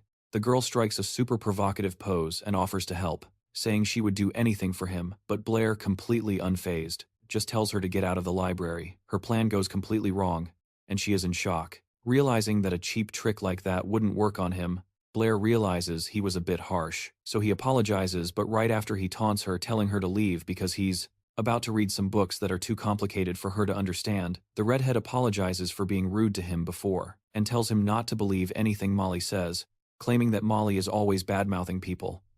Our boy realizes that Molly did not say a word about her, and since she is the one bringing it up, she is probably the real gossip. To shut her up for good, he threatens to call President Elton if she does not leave. Immediately, the girl gets the hint and quickly leaves the area. Finally, with some peace and quiet, Blair can dedicate himself to his reading. Anyone who deals with magic knows that spiritual power depends on your natural talent. The more talented you are, the faster you currently level up. Mages know two ways to increase this power, by meditating or by constantly using magic, but the author of the book Blair is reading discovered a completely new method. When a mage learns a new technique, it completely drains their spiritual power. However, after they rest, not only does the power return, but their maximum capacity receives a huge boost, so the logic is quite simple. Blair needs to completely exhaust his magical energy and then let it recover repeatedly. By doing this, he can become much stronger, breaking the limits of his own innate talent. The protagonist is super excited about this. He decides to test the technique today. This is his chance to become a true mage, a master. Without wasting a single second, he runs to his favorite spot near the academy fence. But then, out of nowhere, a strange thought pops into his head, and he stops, looking thoughtful. He has a nagging feeling that he forgot something super important and runs back home. When he gets there, he finds the two girls with incredibly annoyed expressions on their faces. The reason? He forgot to prepare their dinner. Blair is shocked by how dependent they are on him. He thinks to himself that they are like helpless little pets that cannot fend for themselves. Isabella jumps up from the table and starts complaining, demanding to know why Blair is so late, and has not prepared anything for them to eat. Without arguing, he just grabs an apron and puts it on. He explains that he was taking care of some things at the Magic Society, and figured the professor would cook something. Our boy then asks what the blonde girl is doing there, and she looks super excited. She rushes to share the news. She drops the bombshell that starting today, she will also be living at the professor's house. Blair is completely caught off guard. The news is so shocking that he drops the frying pan on the floor. His terrible reaction annoys the girl, who cannot understand why he is not thrilled to live with someone as amazing as she is. Then, Britney, the teacher, explains that Isabella is moving in with them, so it will be easier to study magic and mathematics together. Our protagonist doesn't buy this story for a second and turns to the stove. Muttering nervously, the blonde Isabella notices that he's talking to himself and immediately starts threatening him. Blair decides to ignore the chaos for a moment, thinking that one way or another, he needs to perform his magic experiments today. Finally, dinner is ready, and everyone sits down to eat. Isabella is the first to finish her plate. She lets out a tired but happy sigh, and our boy immediately ruins the mood by telling her to go do the dishes. After dinner, the group goes to wash up, then Blair just walks into the bathroom out of nowhere to tell Isabella that she forgot to tie up her hair again. The problem is, he walked in right when the two of them were changing and ended up seeing the girls naked. Our boy turns red with embarrassment, and the only response he gets is a slipper flying straight into his face. Some time passes, night falls, and everyone gets ready for bed. Blair is sitting at the desk in his room, reading something and thinking about how he has to take care of these girls, as if they were children. But suddenly, he gets tired of just sitting around, jumps out of his chair, and slams his hand on the table. He had been planning to learn a new technique instead of just dealing with household chores, and the time was now. Looking at the book, he decides to learn the Firebird technique, which is described there in detail. Out of nowhere, there's a knock on the door, and the already irritated protagonist asks who it is. It was Isabella, who had decided to come to his room before bed to ask something. Our boy holds back his irritation and tells her to come in. She said she was worried about having thrown the slipper at his face in the heat of the moment and wanted to know how he was feeling. But Blair realizes this is just an excuse and that she wants to talk about something else, so he just asks her directly what she really wants. The embarrassed girl says she couldn't sleep and asks him what he's going to do with his life. The protagonist looks surprised, not understanding the question. She explains that she only has one more year of school and he has two, and she's curious about his plans after graduation. He replies that he hadn't even thought about it and that he'll probably stay at the academy, working as a teaching assistant. Unable to control her emotions, the girl runs to him and grabs his arm with both hands. The blonde, in an almost pleading voice, asks if he doesn't want to go to the capital after graduating from the Magic Institute. Her eyes are sparkling, and she said her father would help our boy get in, and then they could study together. The girl thinks that, if that were the case, he would cook for her every day, and she feels so good being close to him. The protagonist gets flustered with the girl so close, and says that further studies would be a waste of time right now. He just wants to stay at the academy and study magic. Isabella grows concerned and asks if he'll really be able to learn magic properly just by staying at the academy. The boy explains that they have Professor Britney there, and that her talent and knowledge are more than enough to teach him. The girl gets all flustered upon hearing the professor's name because she immediately sees her as a rival. That's when her tone changes, saying that in reality, the protagonist just wants to stay there to be close to Britney, not her. She doesn't even wait for a response and starts to pressure our boy, and at that exact moment, the professor walks in to see what's going on.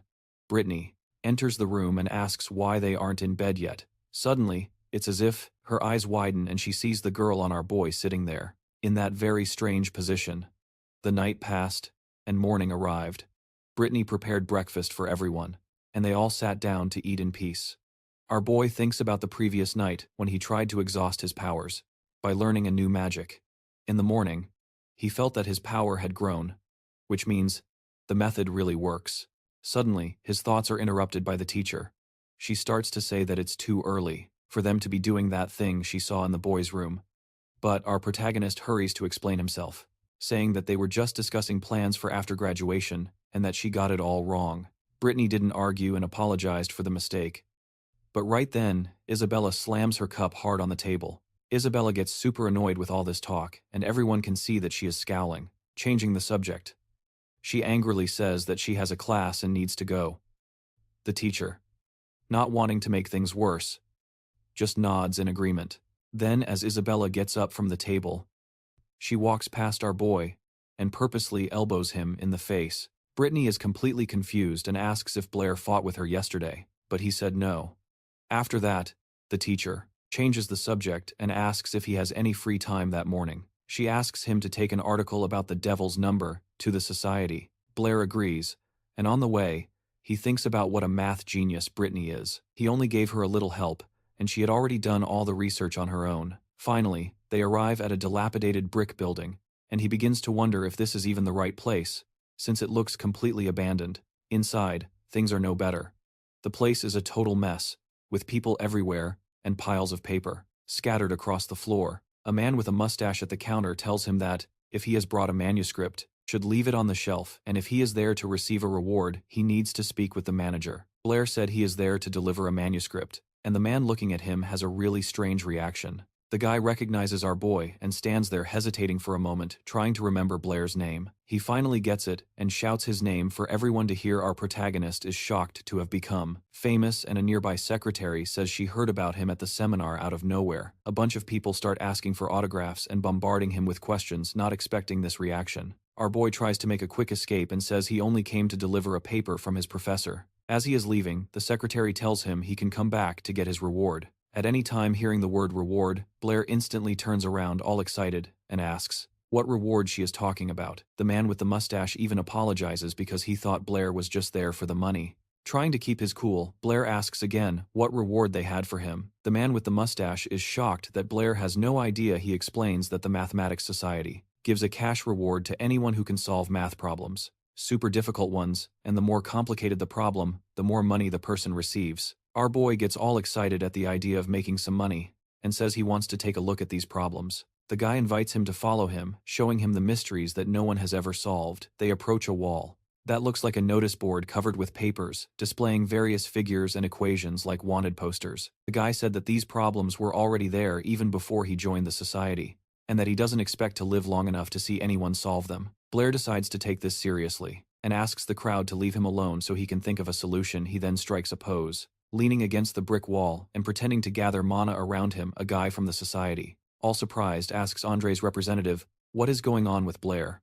The other guy explains that they can't distract him because inspiration can strike a genius like him at any moment. While the guy is standing there anxiously waiting for a miracle, the fellow next to him tells him to look ahead. Pointing to the wall, he says it looks like Blair has already bailed. The man starts to panic, looking around, all confused and wondering where the genius he put so much faith in went. Meanwhile, the black-haired man had already left happily, thinking he could cash in about 500 gold coins. Just by solving those problems that were so easy a child could do them. He was broke and couldn't afford new techniques, and he had no idea there was so much gold just sitting there in the society's building. The truth is, he didn't care one bit about advancing mathematics in this world. He only wants the money. Our protagonist runs out, dancing down the street, even scaring some children along the way. He thinks the best plan is to solve everything in secret, and then just show up to collect the reward. A day passes, and everything is super quiet over at the Society of Mathematics. The brown-haired guy even asks Andre why this so-called Blair is considered a genius, if he simply ran away the day before. Andre thinks that perhaps not even a genius like Blair could solve these problems, since they had been sitting there for years. Out of nowhere, the door bursts open, and a giant pile of papers is thrown onto their table. It was our boy, who decided to turn everything in at once. He says he's short on time and demands the reward immediately. The man, with a look of complete confusion, asks which of the problems was solved on those papers. And the protagonist answers that the solutions for all of them are right there, in front of everyone. At that instant, the man with the mustache goes into shock, staring at the dark-haired young man with total disbelief. The protagonist, disguised as Liu Chen, confirms that he solved all 23 of the society's problems of mathematics from Devil's City. The vice president, Andre, and his colleagues spent the entire day non-stop checking the young man's work. Suddenly, someone shouts that the man with the mustache had finally finished checking everything, and that all the solutions were absolutely correct. The members of the mathematical society are completely stunned, their jaws on the floor, realizing that a true miracle had occurred, and that this young man had actually solved all of their problems, their outstanding problems. Meanwhile, the dark-haired man was already fed up with all the praise and simply threw himself onto a pile of books, taking a nap out of sheer boredom. The people around him were starting to go wild, with some even suggesting they call him the god of mathematics.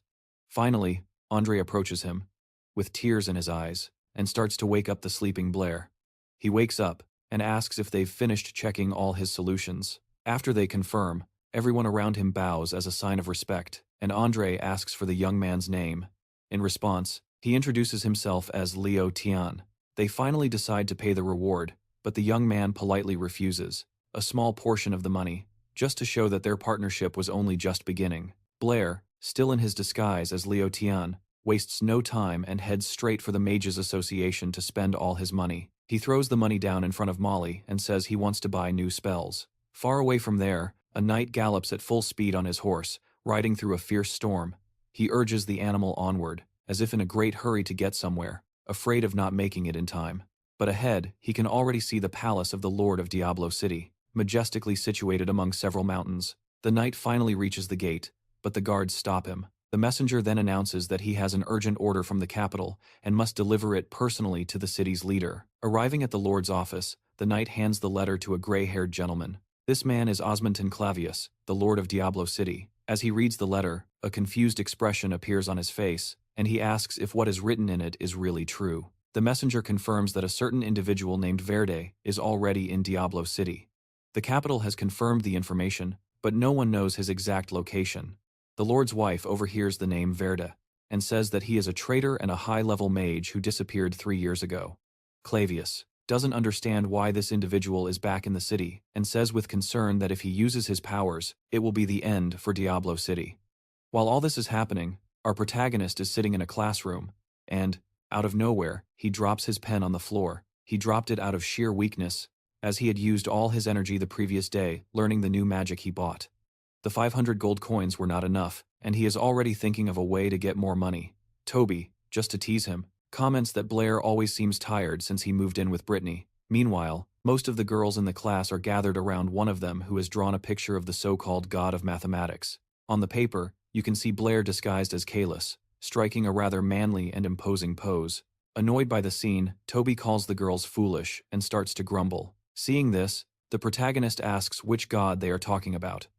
Toby explains that recently, a young man named Kalis appeared and solved 23 of the most difficult problems in the Mathematics Society. He is all anyone in the entire kingdom of London is talking about. Blair is secretly pleased with this popularity, but at the same time, he is annoyed, because his fake name has basically been turned into a deity. Toby comments that someone so good at math must be some old man and not a young guy. Then he changes the subject and asks Blair who he is going to partner with for the magic training after class. Our protagonist is surprised and asks why Toby isn't going with him. His friend explains that he won't be participating because his level is still too low for it.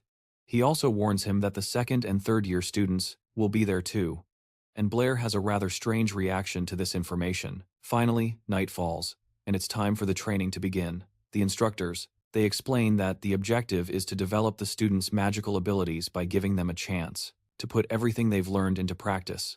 But they make it very clear that while practice is important, safety comes first. That's why most of the dangers in the mountains have already been eliminated, but the students must be very careful not to stray too far from the designated area.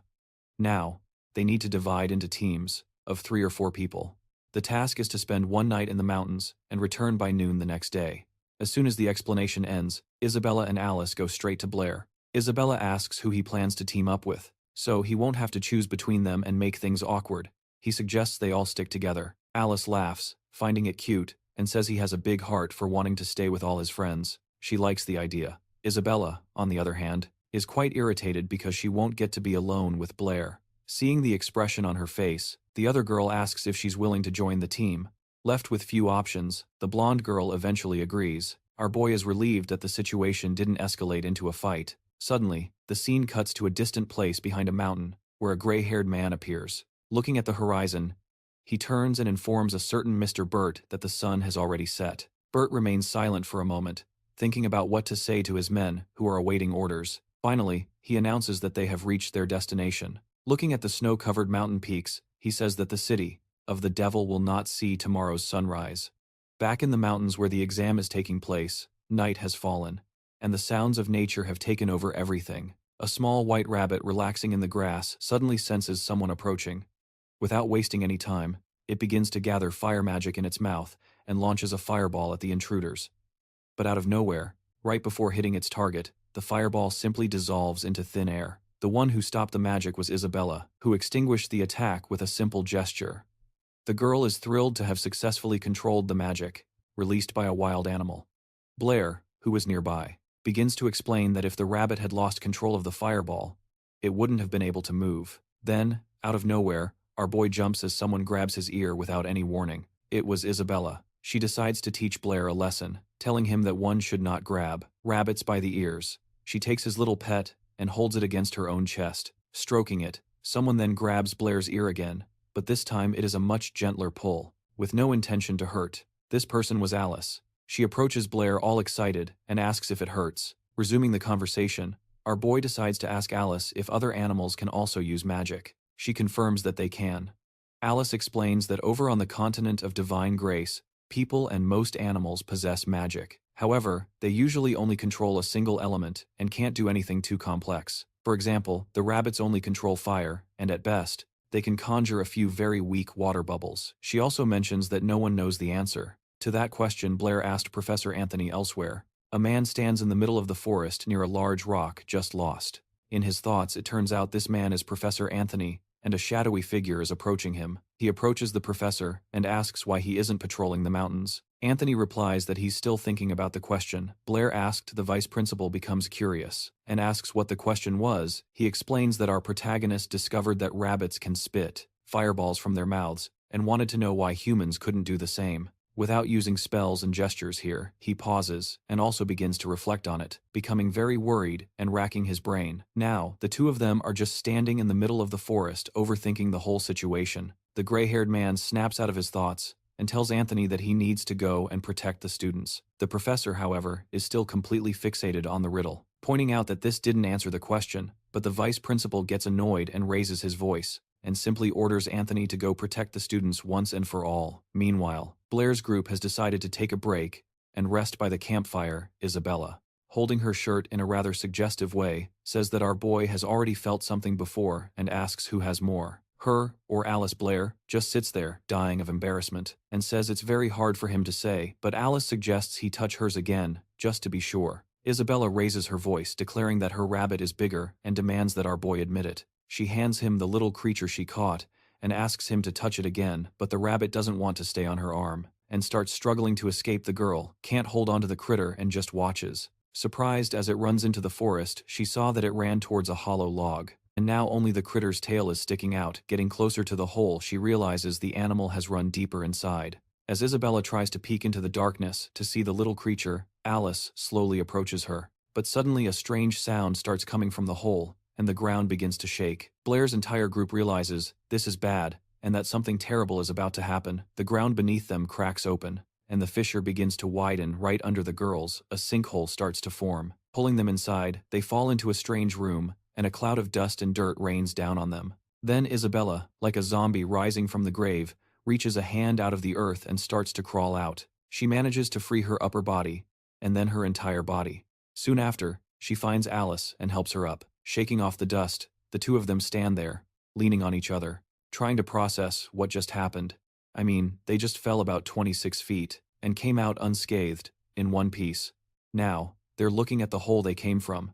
Isabella tries to figure out where they are. You can see some wooden planks supporting the place, kind of like a tunnel. But Alice, without a second thought for herself, collapses onto the cold ground, fighting through the pain, and starts calling for Blair. Isabella sees that her friend is in very bad shape, barely conscious, and tries to get her to respond. She places a finger near Alice's nose to check if she's breathing and panics because the redhead's breathing is getting weaker and weaker. Without a second thought, Isabella starts giving mouth-to-mouth resuscitation to try and save her friend. It finally works, and Alice suddenly wakes up, sitting up abruptly. She tries to clear her throat and gasps for air. She breaks into a huge coughing fit, her face turning bright red, but at least she's back to normal. Isabella is super relieved to have saved her friend, and asks if she's okay. Alice asks where they are, and Isabella says she has no idea, that they fell through a hole in the mountain, and that maybe it's an old mine. Alice replies that she's never heard of any mines near the academy. Then Isabella points to a door she had spotted nearby a moment ago. Alice thanks Isabella for saving her life, but Isabella's reaction is super strange. She just stares at her friend with a confused expression on her face. Alice wonders what the problem is, why she's making that face, and Isabella says she just never expected to hear a thank you coming from her. Meanwhile, outside, everyone felt the earthquake and started to freak out. The students were worried they would fail the exam, because the tremor scared away all the rabbits they needed to hunt. But Art shows up and calms everyone down. At that moment, Anthony comes running and tells them that all students have been evacuated from the area. He explains that the earthquake caught everyone by surprise, and the teachers did what they could, but no other students have been found. And that Professor Cook is checking the list to see if anyone is missing. Out of nowhere, everyone hears the sound of horse hooves pounding on the ground, a dangerous sound coming straight towards them. A group of armed men appears, shouting for everyone to get out of the way. They are getting closer and closer to the students, who just stare at them, completely confused. Professor Anthony wonders what the hell these soldiers are doing here, and Art stares at them, his face filled with dread. He starts connecting the dots, and says that maybe the earthquake wasn't an accident. While all this is happening outside, we go back to the girls in those mysterious catacombs. Isabella opens that door she had seen. The room on the other side is enormous, and the two of them enter to take a look inside. They come across a super strange pillar glowing with a purple light, and symbols are floating around it. Glowing in the same color, Isabella, without a second thought, raises her hand to try and read the symbols. But she cannot understand a thing, and says the writing is very complex. Since she cannot read it, she decides to just touch the pillar and see what happens. And then, out of nowhere, a beam of energy shoots from the pillar, going straight for her. The energy covers Isabella's entire body and throws her flying about 10 meters back. Seeing this, Alice runs to help, but Isabella gets up as if nothing had happened. She says that she is fine and that there is probably a really powerful spell on that column. Alice, the redhead, mentions that she has seen something similar in some old magic books. According to the legend, an ancient people built a giant copper column with magical engravings using copper wires. They could create a very strong magical field. Isabella gets curious and asks what the field is for, but Alice does not know. She supposes that maybe it is for healing or to make things grow faster. And then, out of nowhere, a volley of metal arrows starts flying straight for them. The arrows come from above, gaining speed as they rain down on the girls, but the attack is not very precise. The arrows, which became covered in ice on their way down, fall just a few meters from them. They look up to see where the attack came from. At the top of the stairs, leaning against the wall, is a blond young man holding a giant arrow. He said that the girls are quite skilled. The young man is standing there by the railing with a mysterious look in his eyes. Still holding the arrow, Alice decides to speak up and asks who the man in armor is. He replies that he should be the one asking that question, and then, with a hellish malice, he tells them that they are about to die. Hearing this, the girls look at each other, trying to figure out a way to escape. Without losing a second, both of them begin to prepare a fire spell to attack the guy. But he just smiles, watching the two of them trying to do something. He stands there completely motionless, seeing a giant fireball fly straight at him. Suddenly, the fireball crashes. Against an ice shield that appeared in an instant, the attack did absolutely nothing. The guy blocked their magic with ease, without even trying, leaving the girls completely stunned. Seeing how easily he stopped their attack, the young man decides to close the distance, leaping right over their heads. He lands, sending Isabella flying with a powerful kick. His attention turns to Alice. While one girl is down trying to recover, the other prepares for a fight. But she doesn't even have time to react before the guy slams his spear into the wall, right beside her head. As a mere demonstration of strength, she freezes, not knowing what to do, and the white-haired man gives her a smug smile. The giant metal spear is just inches from her head. She stares at the weapon in a panic. Then he grabs Alice by the neck with his left hand. He begins to squeeze, tightening his grip and making her cough and gasp for air. The white-haired man lifts her off the ground with a single hand, continuing to choke her. She struggles to say something, but with a grim expression, he isn't listening. He apologizes for something, saying he needs to kill them, just as Alice is on the verge of passing out. At that moment, the man draws a sword from his belt and lunges at the girl, aiming it right at her head. The blade hits its target, and a spray of blood splatters on the ground, except he missed his intended target. The sword is now embedded in our protagonist's shoulder, and the attacker panics. He never expected him to appear there. Alice looks at Blair, terrified, and sees blood gushing from his shoulder. At that moment, Isabella finally comes to her senses and screams Blair's name. Overjoyed that he came to save her, she shouts for him to be careful, just as the attacker is startled by a fire that erupts. The flames erupt from nowhere, spreading and attacking the blonde man like a wild beast. The fire begins to burn his body, and the man is shocked that Blair managed to use magic without even chanting a spell. Then, a huge fiery explosion occurs with the man right at its center. As the dust and smoke begin to dissipate, we see Blair's group, safe and sound. Alice and Isabella survived the attack, and now our protagonist is there to protect them.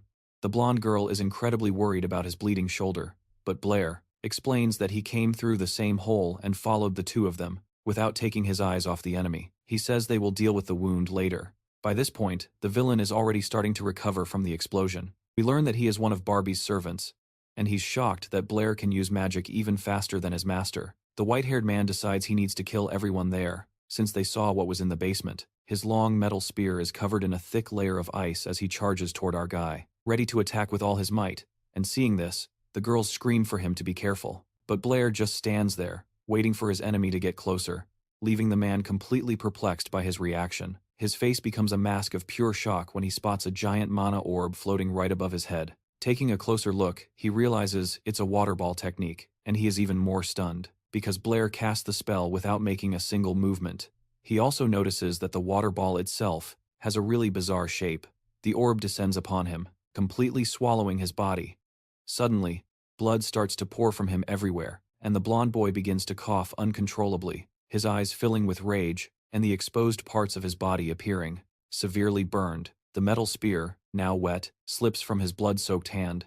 He tries to stand up, but can only let out a scream, crushed by the overwhelming power of the attack that struck him. He collapses to the ground, unconscious. At the same time, up on the surface, we see Bert sitting on a huge boulder. He appears to be deep in thought, an extremely serious expression on his face. One of his men notices and asks what's wrong. Rising from the boulder, Bert averts his gaze and says that some rats have managed to infiltrate their ranks. The squad of knights that had passed the students was now far in the distance, riding towards the forest. Their commander orders everyone to halt their horses, announcing that there is an underground passage just ahead. He commands the men to dismount and prepare to enter. It turns out the leader of the bandit group is a warrior, a highly trained man named Bird, a high-level mage, and an extremely dangerous individual. One of his subordinates then taps the captain on the shoulder and points forward. There, a short distance away, a lone mage with a staff was standing in the middle of the road, completely blocking their path. It was Bird himself, without a doubt. He turns to the knights as if they were old friends, and simply informs them that the passage is closed. Without a second thought, the knights decide to go all in, launching a full frontal assault. They get into formation, one behind the other, just waiting for their commander's signal to advance. One of the knights even turns to his comrade behind him and tells him to stop following so closely. Full of bravado, they finally charge the mage, and the clearing erupts with their battle cries. The scene then cuts to a dark-haired knight on the ground, his head covered in blood. He has dropped his sword and is lying in the mud, struggling to breathe, amidst his fallen comrades as a heavy rain falls relentlessly. Upon regaining consciousness, surrounded by the bodies of men and horses, he clutches his head in deep agony. On this terrible night, Ethan realizes he is the sole survivor of the brutal massacre. Out of nowhere, he hears a voice calling his name, coming from one of the nearby bodies. It's his uncle, who is still desperately clinging to life. The young man rushes to his uncle and stares at him, his eyes filled with tears. The uncle's legs are gone, and Ethan begins to feel an overwhelming rage for what has happened. But the older knight tells his nephew not to worry and hands him something, telling him that he must finish the mission no matter the cost. Ethan panics, saying that he can't do it. He explains that the mage defeated an entire army all by himself. He killed their commander with his bare hands and could crush him with a single finger without any effort. The boy tries to save his uncle, holding him tightly, but the man is focused only on the mission and begs his nephew, once more, to complete it. As he begs Ethan to save Devil's City, the uncle's hands go limp and he collapses to the ground, lifeless. The young knight realizes his uncle has finally died. He is completely overwhelmed by emotion. Filled with despair and rage, Ethan begins to scream like a madman. Meanwhile, deep underground, in the same dungeon where Blair's group was, something else was happening, something mysterious. After taking down Berg's henchmen, the girls finally had a chance to tend to our boy's wound. Isabella was extremely curious about how the protagonist could use magic without an incantation, but he brushed it all off without giving any details. Unable to get a straight answer, the girl simply pressed down hard on his wound. Blair, having just taken the blow, let out a scream of pain and began to writhe on the floor. After this, Alice advises Isabella to be gentler, but the blonde replies that he didn't need to be bragging about his abilities anyway. In any case, their focus now was on a mysterious pillar in the middle of the room. The redhead said she read in a book that the pillar created some kind of magical formation, though they didn't know exactly what it was for. But they were sure that the earthquake from before had something to do with it. Alice also comments on the guy who attacked them, and apparently, this whole system is more complicated than it seems. Blair said they need to find a way out of there, fast, and report everything they saw. He said he doesn't want to deal with this alone, but out of nowhere, a sword is pressed threateningly against his throat. The girls look up and see a man standing right behind Blair, and they begin to panic. A knight had snuck up on them, without anyone noticing, and now the blade of his sword is pressed right against our protagonist's neck. In a swift move, the armored man then asks the group who they are and what they are doing there. Noticing the knight was distracted for a split second, Blair moves quickly. He reaches out, grabs the man's forearm, and with an agile move, deftly dodges out from under the blade. The knight's face shows complete surprise at our dark-haired boy's skill. Taking advantage of the man's hesitation, Blair instantly goes on the offensive. He grabs the knight's arm, twisting it behind his back, and immobilizes him in an arm lock without hesitation. He warns the girls that the knight isn't alone. He definitely has a partner. Isabella just stares at the brown-haired knight, a look of surprise on her face and an interest she isn't even trying to hide. The knight, whose name is Ethan, demands that Blair release him, shouting that if he doesn't, the entire city of Diablo will be destroyed. Hearing this, Blair simply freezes, staring at the armored man. Completely baffled, our protagonist's entire group grows curious about this, and asks what he meant. After finally letting Ethan go, he begins to explain. Isabella presses for more details. The knight reveals that the capital had known for a few days that a guy named Bird had invaded the city, but no one had been able to find him at all. The problem was, they had no idea how strong this so-called Bird was. Blair, hearing all this, innocently asks who this Bird is that everyone is so afraid of. Then the entire group bursts into laughter, because it's unbelievable that our boy knows absolutely nothing about him. Alice then begins to explain. She explains that Bird is simply the most famous and dangerous criminal in the entire kingdom of Lonan. Like, even young children know his name. And to make matters worse, he used to be a general in the royal army, a man of great prestige. This guy isn't just good in a fight, he's also a top-tier mage, with massive magical power. He was the biggest name in the kingdom, but no one ever imagined that in the middle of a battle, he and his army would simply switch sides and betray everyone without any warning. Since that day, he's vanished completely off the map. The king even offered a huge bounty for his head, but to this day, no one has even come close to catching him. Isabella then turns to the knight and asks for more details about this so-called Bird. Curiously, she asks if it's true that he came to the city of Diablo, just for that structure, and what that thing actually does. Ethan, with a terrified look on his face, replies that the magical formation can destroy the entire city without a trace. Blair's group can't believe it, and asks again if he's serious that the entire city could be wiped off the map. The knight then explains that the formation is made of 118 pillars scattered all throughout the inside of the mountain, and no one knows who put them there or why. What they do know is that this structure has been there for over 1,000 years. 10 years ago, the city's leader discovered it and summoned a group of mages to investigate the structure. The mages discovered that this formation is far more powerful than modern-day magic, by far. If activated at full power, it will generate so much energy that it will be capable of destroying all of Diablo. Since there was no safe way to dismantle the thing, they sealed off the area and made it a top-secret, completely restricted site. The knight has no idea how this so-called bird managed to activate it, but the fact is, the formation is now active. Black starts to wonder how they're going to turn this thing off, when Ethan shows them a magic stone in his hand, and says it will help in some way, as our protagonist's team just looks at the stone completely confused. Then, Ethan explains, the formation has a lot of pillars, but there is a main one, the one that connects everything. And this stone he's holding was found right beside that master pillar. Most importantly, the mages ran some tests and saw that just bringing the stone close to the pillar drastically reduces the formation's power, and if you touch the stone directly to the pillar, it loses all of its power.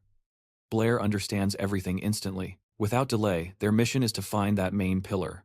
Ethan agrees, but warns them that Bird is much stronger than they imagine. Our protagonist suggests that the knight call as many soldiers as he can to help with the mission as soon as possible, but he replies that it's already too late to call for reinforcements, and that they need to solve this quickly, because in 1 hour, the formation will reach its maximum power. He puffs out his chest and says he's the only one who can find the pillar, and that everyone else needs to hide in a shelter, since they are civilians after all. But right in the middle of this heroic speech, Blair, holding back a laugh, points to the guy's pants and says he didn't want to interrupt his moment of bravery. Ethan, who is feeling all-powerful and important, looks down and is completely shocked. Speechless, there was a huge wet spot right on his crotch. The guy's face turns as red as a tomato, and he starts to stutter, making up an excuse that it was the rain that got his pants wet. Like that.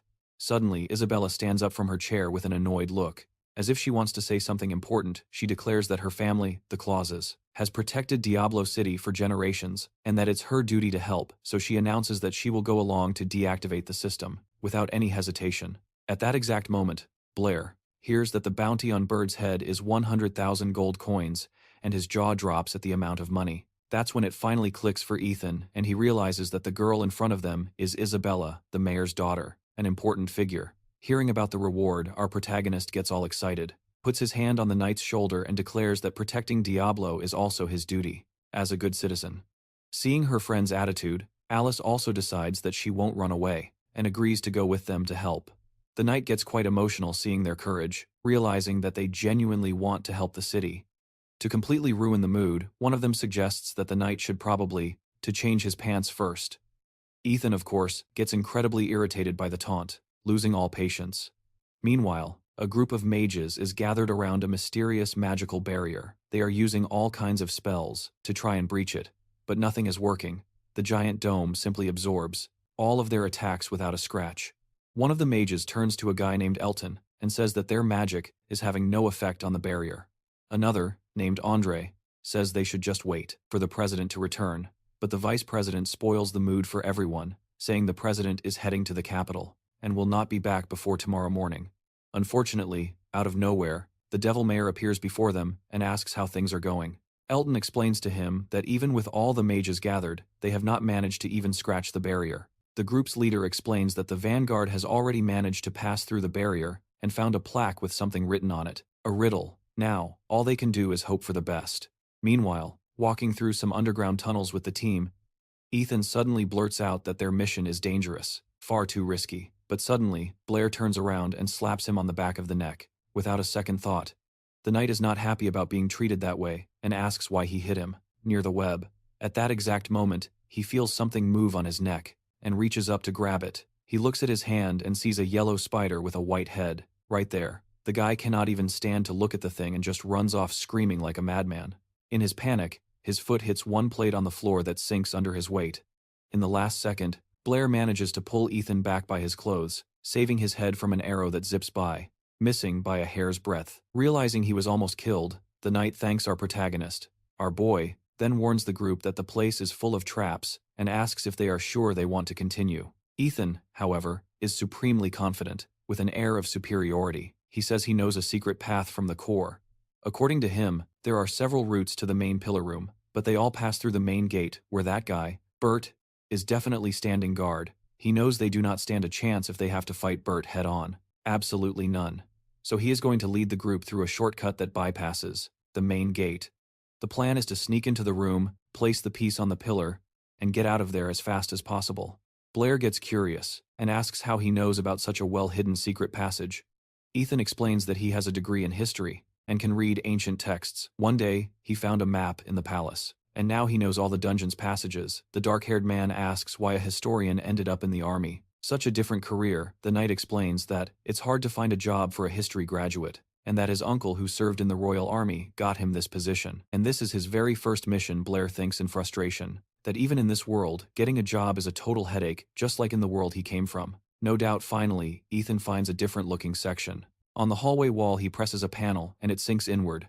The walls beside it slide open, revealing a new passage for Blair's team. Ethan said that from here, they can go straight to the main room and finish the mission without further delay. Meanwhile, Bad is already in that room. One of his men reports that the outer barrier is working perfectly, and the enemies have not yet managed to break through. Bad comments that the defense system is very good, and out of nowhere, asks about a guy named Sid. Out of curiosity, his servant replies that he went to patrol the west sector and never came back. Bad looks thoughtfully at the main pillar and the surrounding scriptures, thinking that another rat managed to get in. At that very moment, Blair and his team begin to make their way through the secret passage. Cautiously, they reach a staircase that leads directly to the main room, and the dark-haired man decides to take a peek to see what the situation is like inside. After making sure the coast was clear, he opens the hatch to the secret passage, which was disguised as part of the floor. Ingeniously, the group finally gets out of that cramped hallway, and their jaws drop at the size of the room. Isabella comments that the place is huge, but there is only one energy orb there,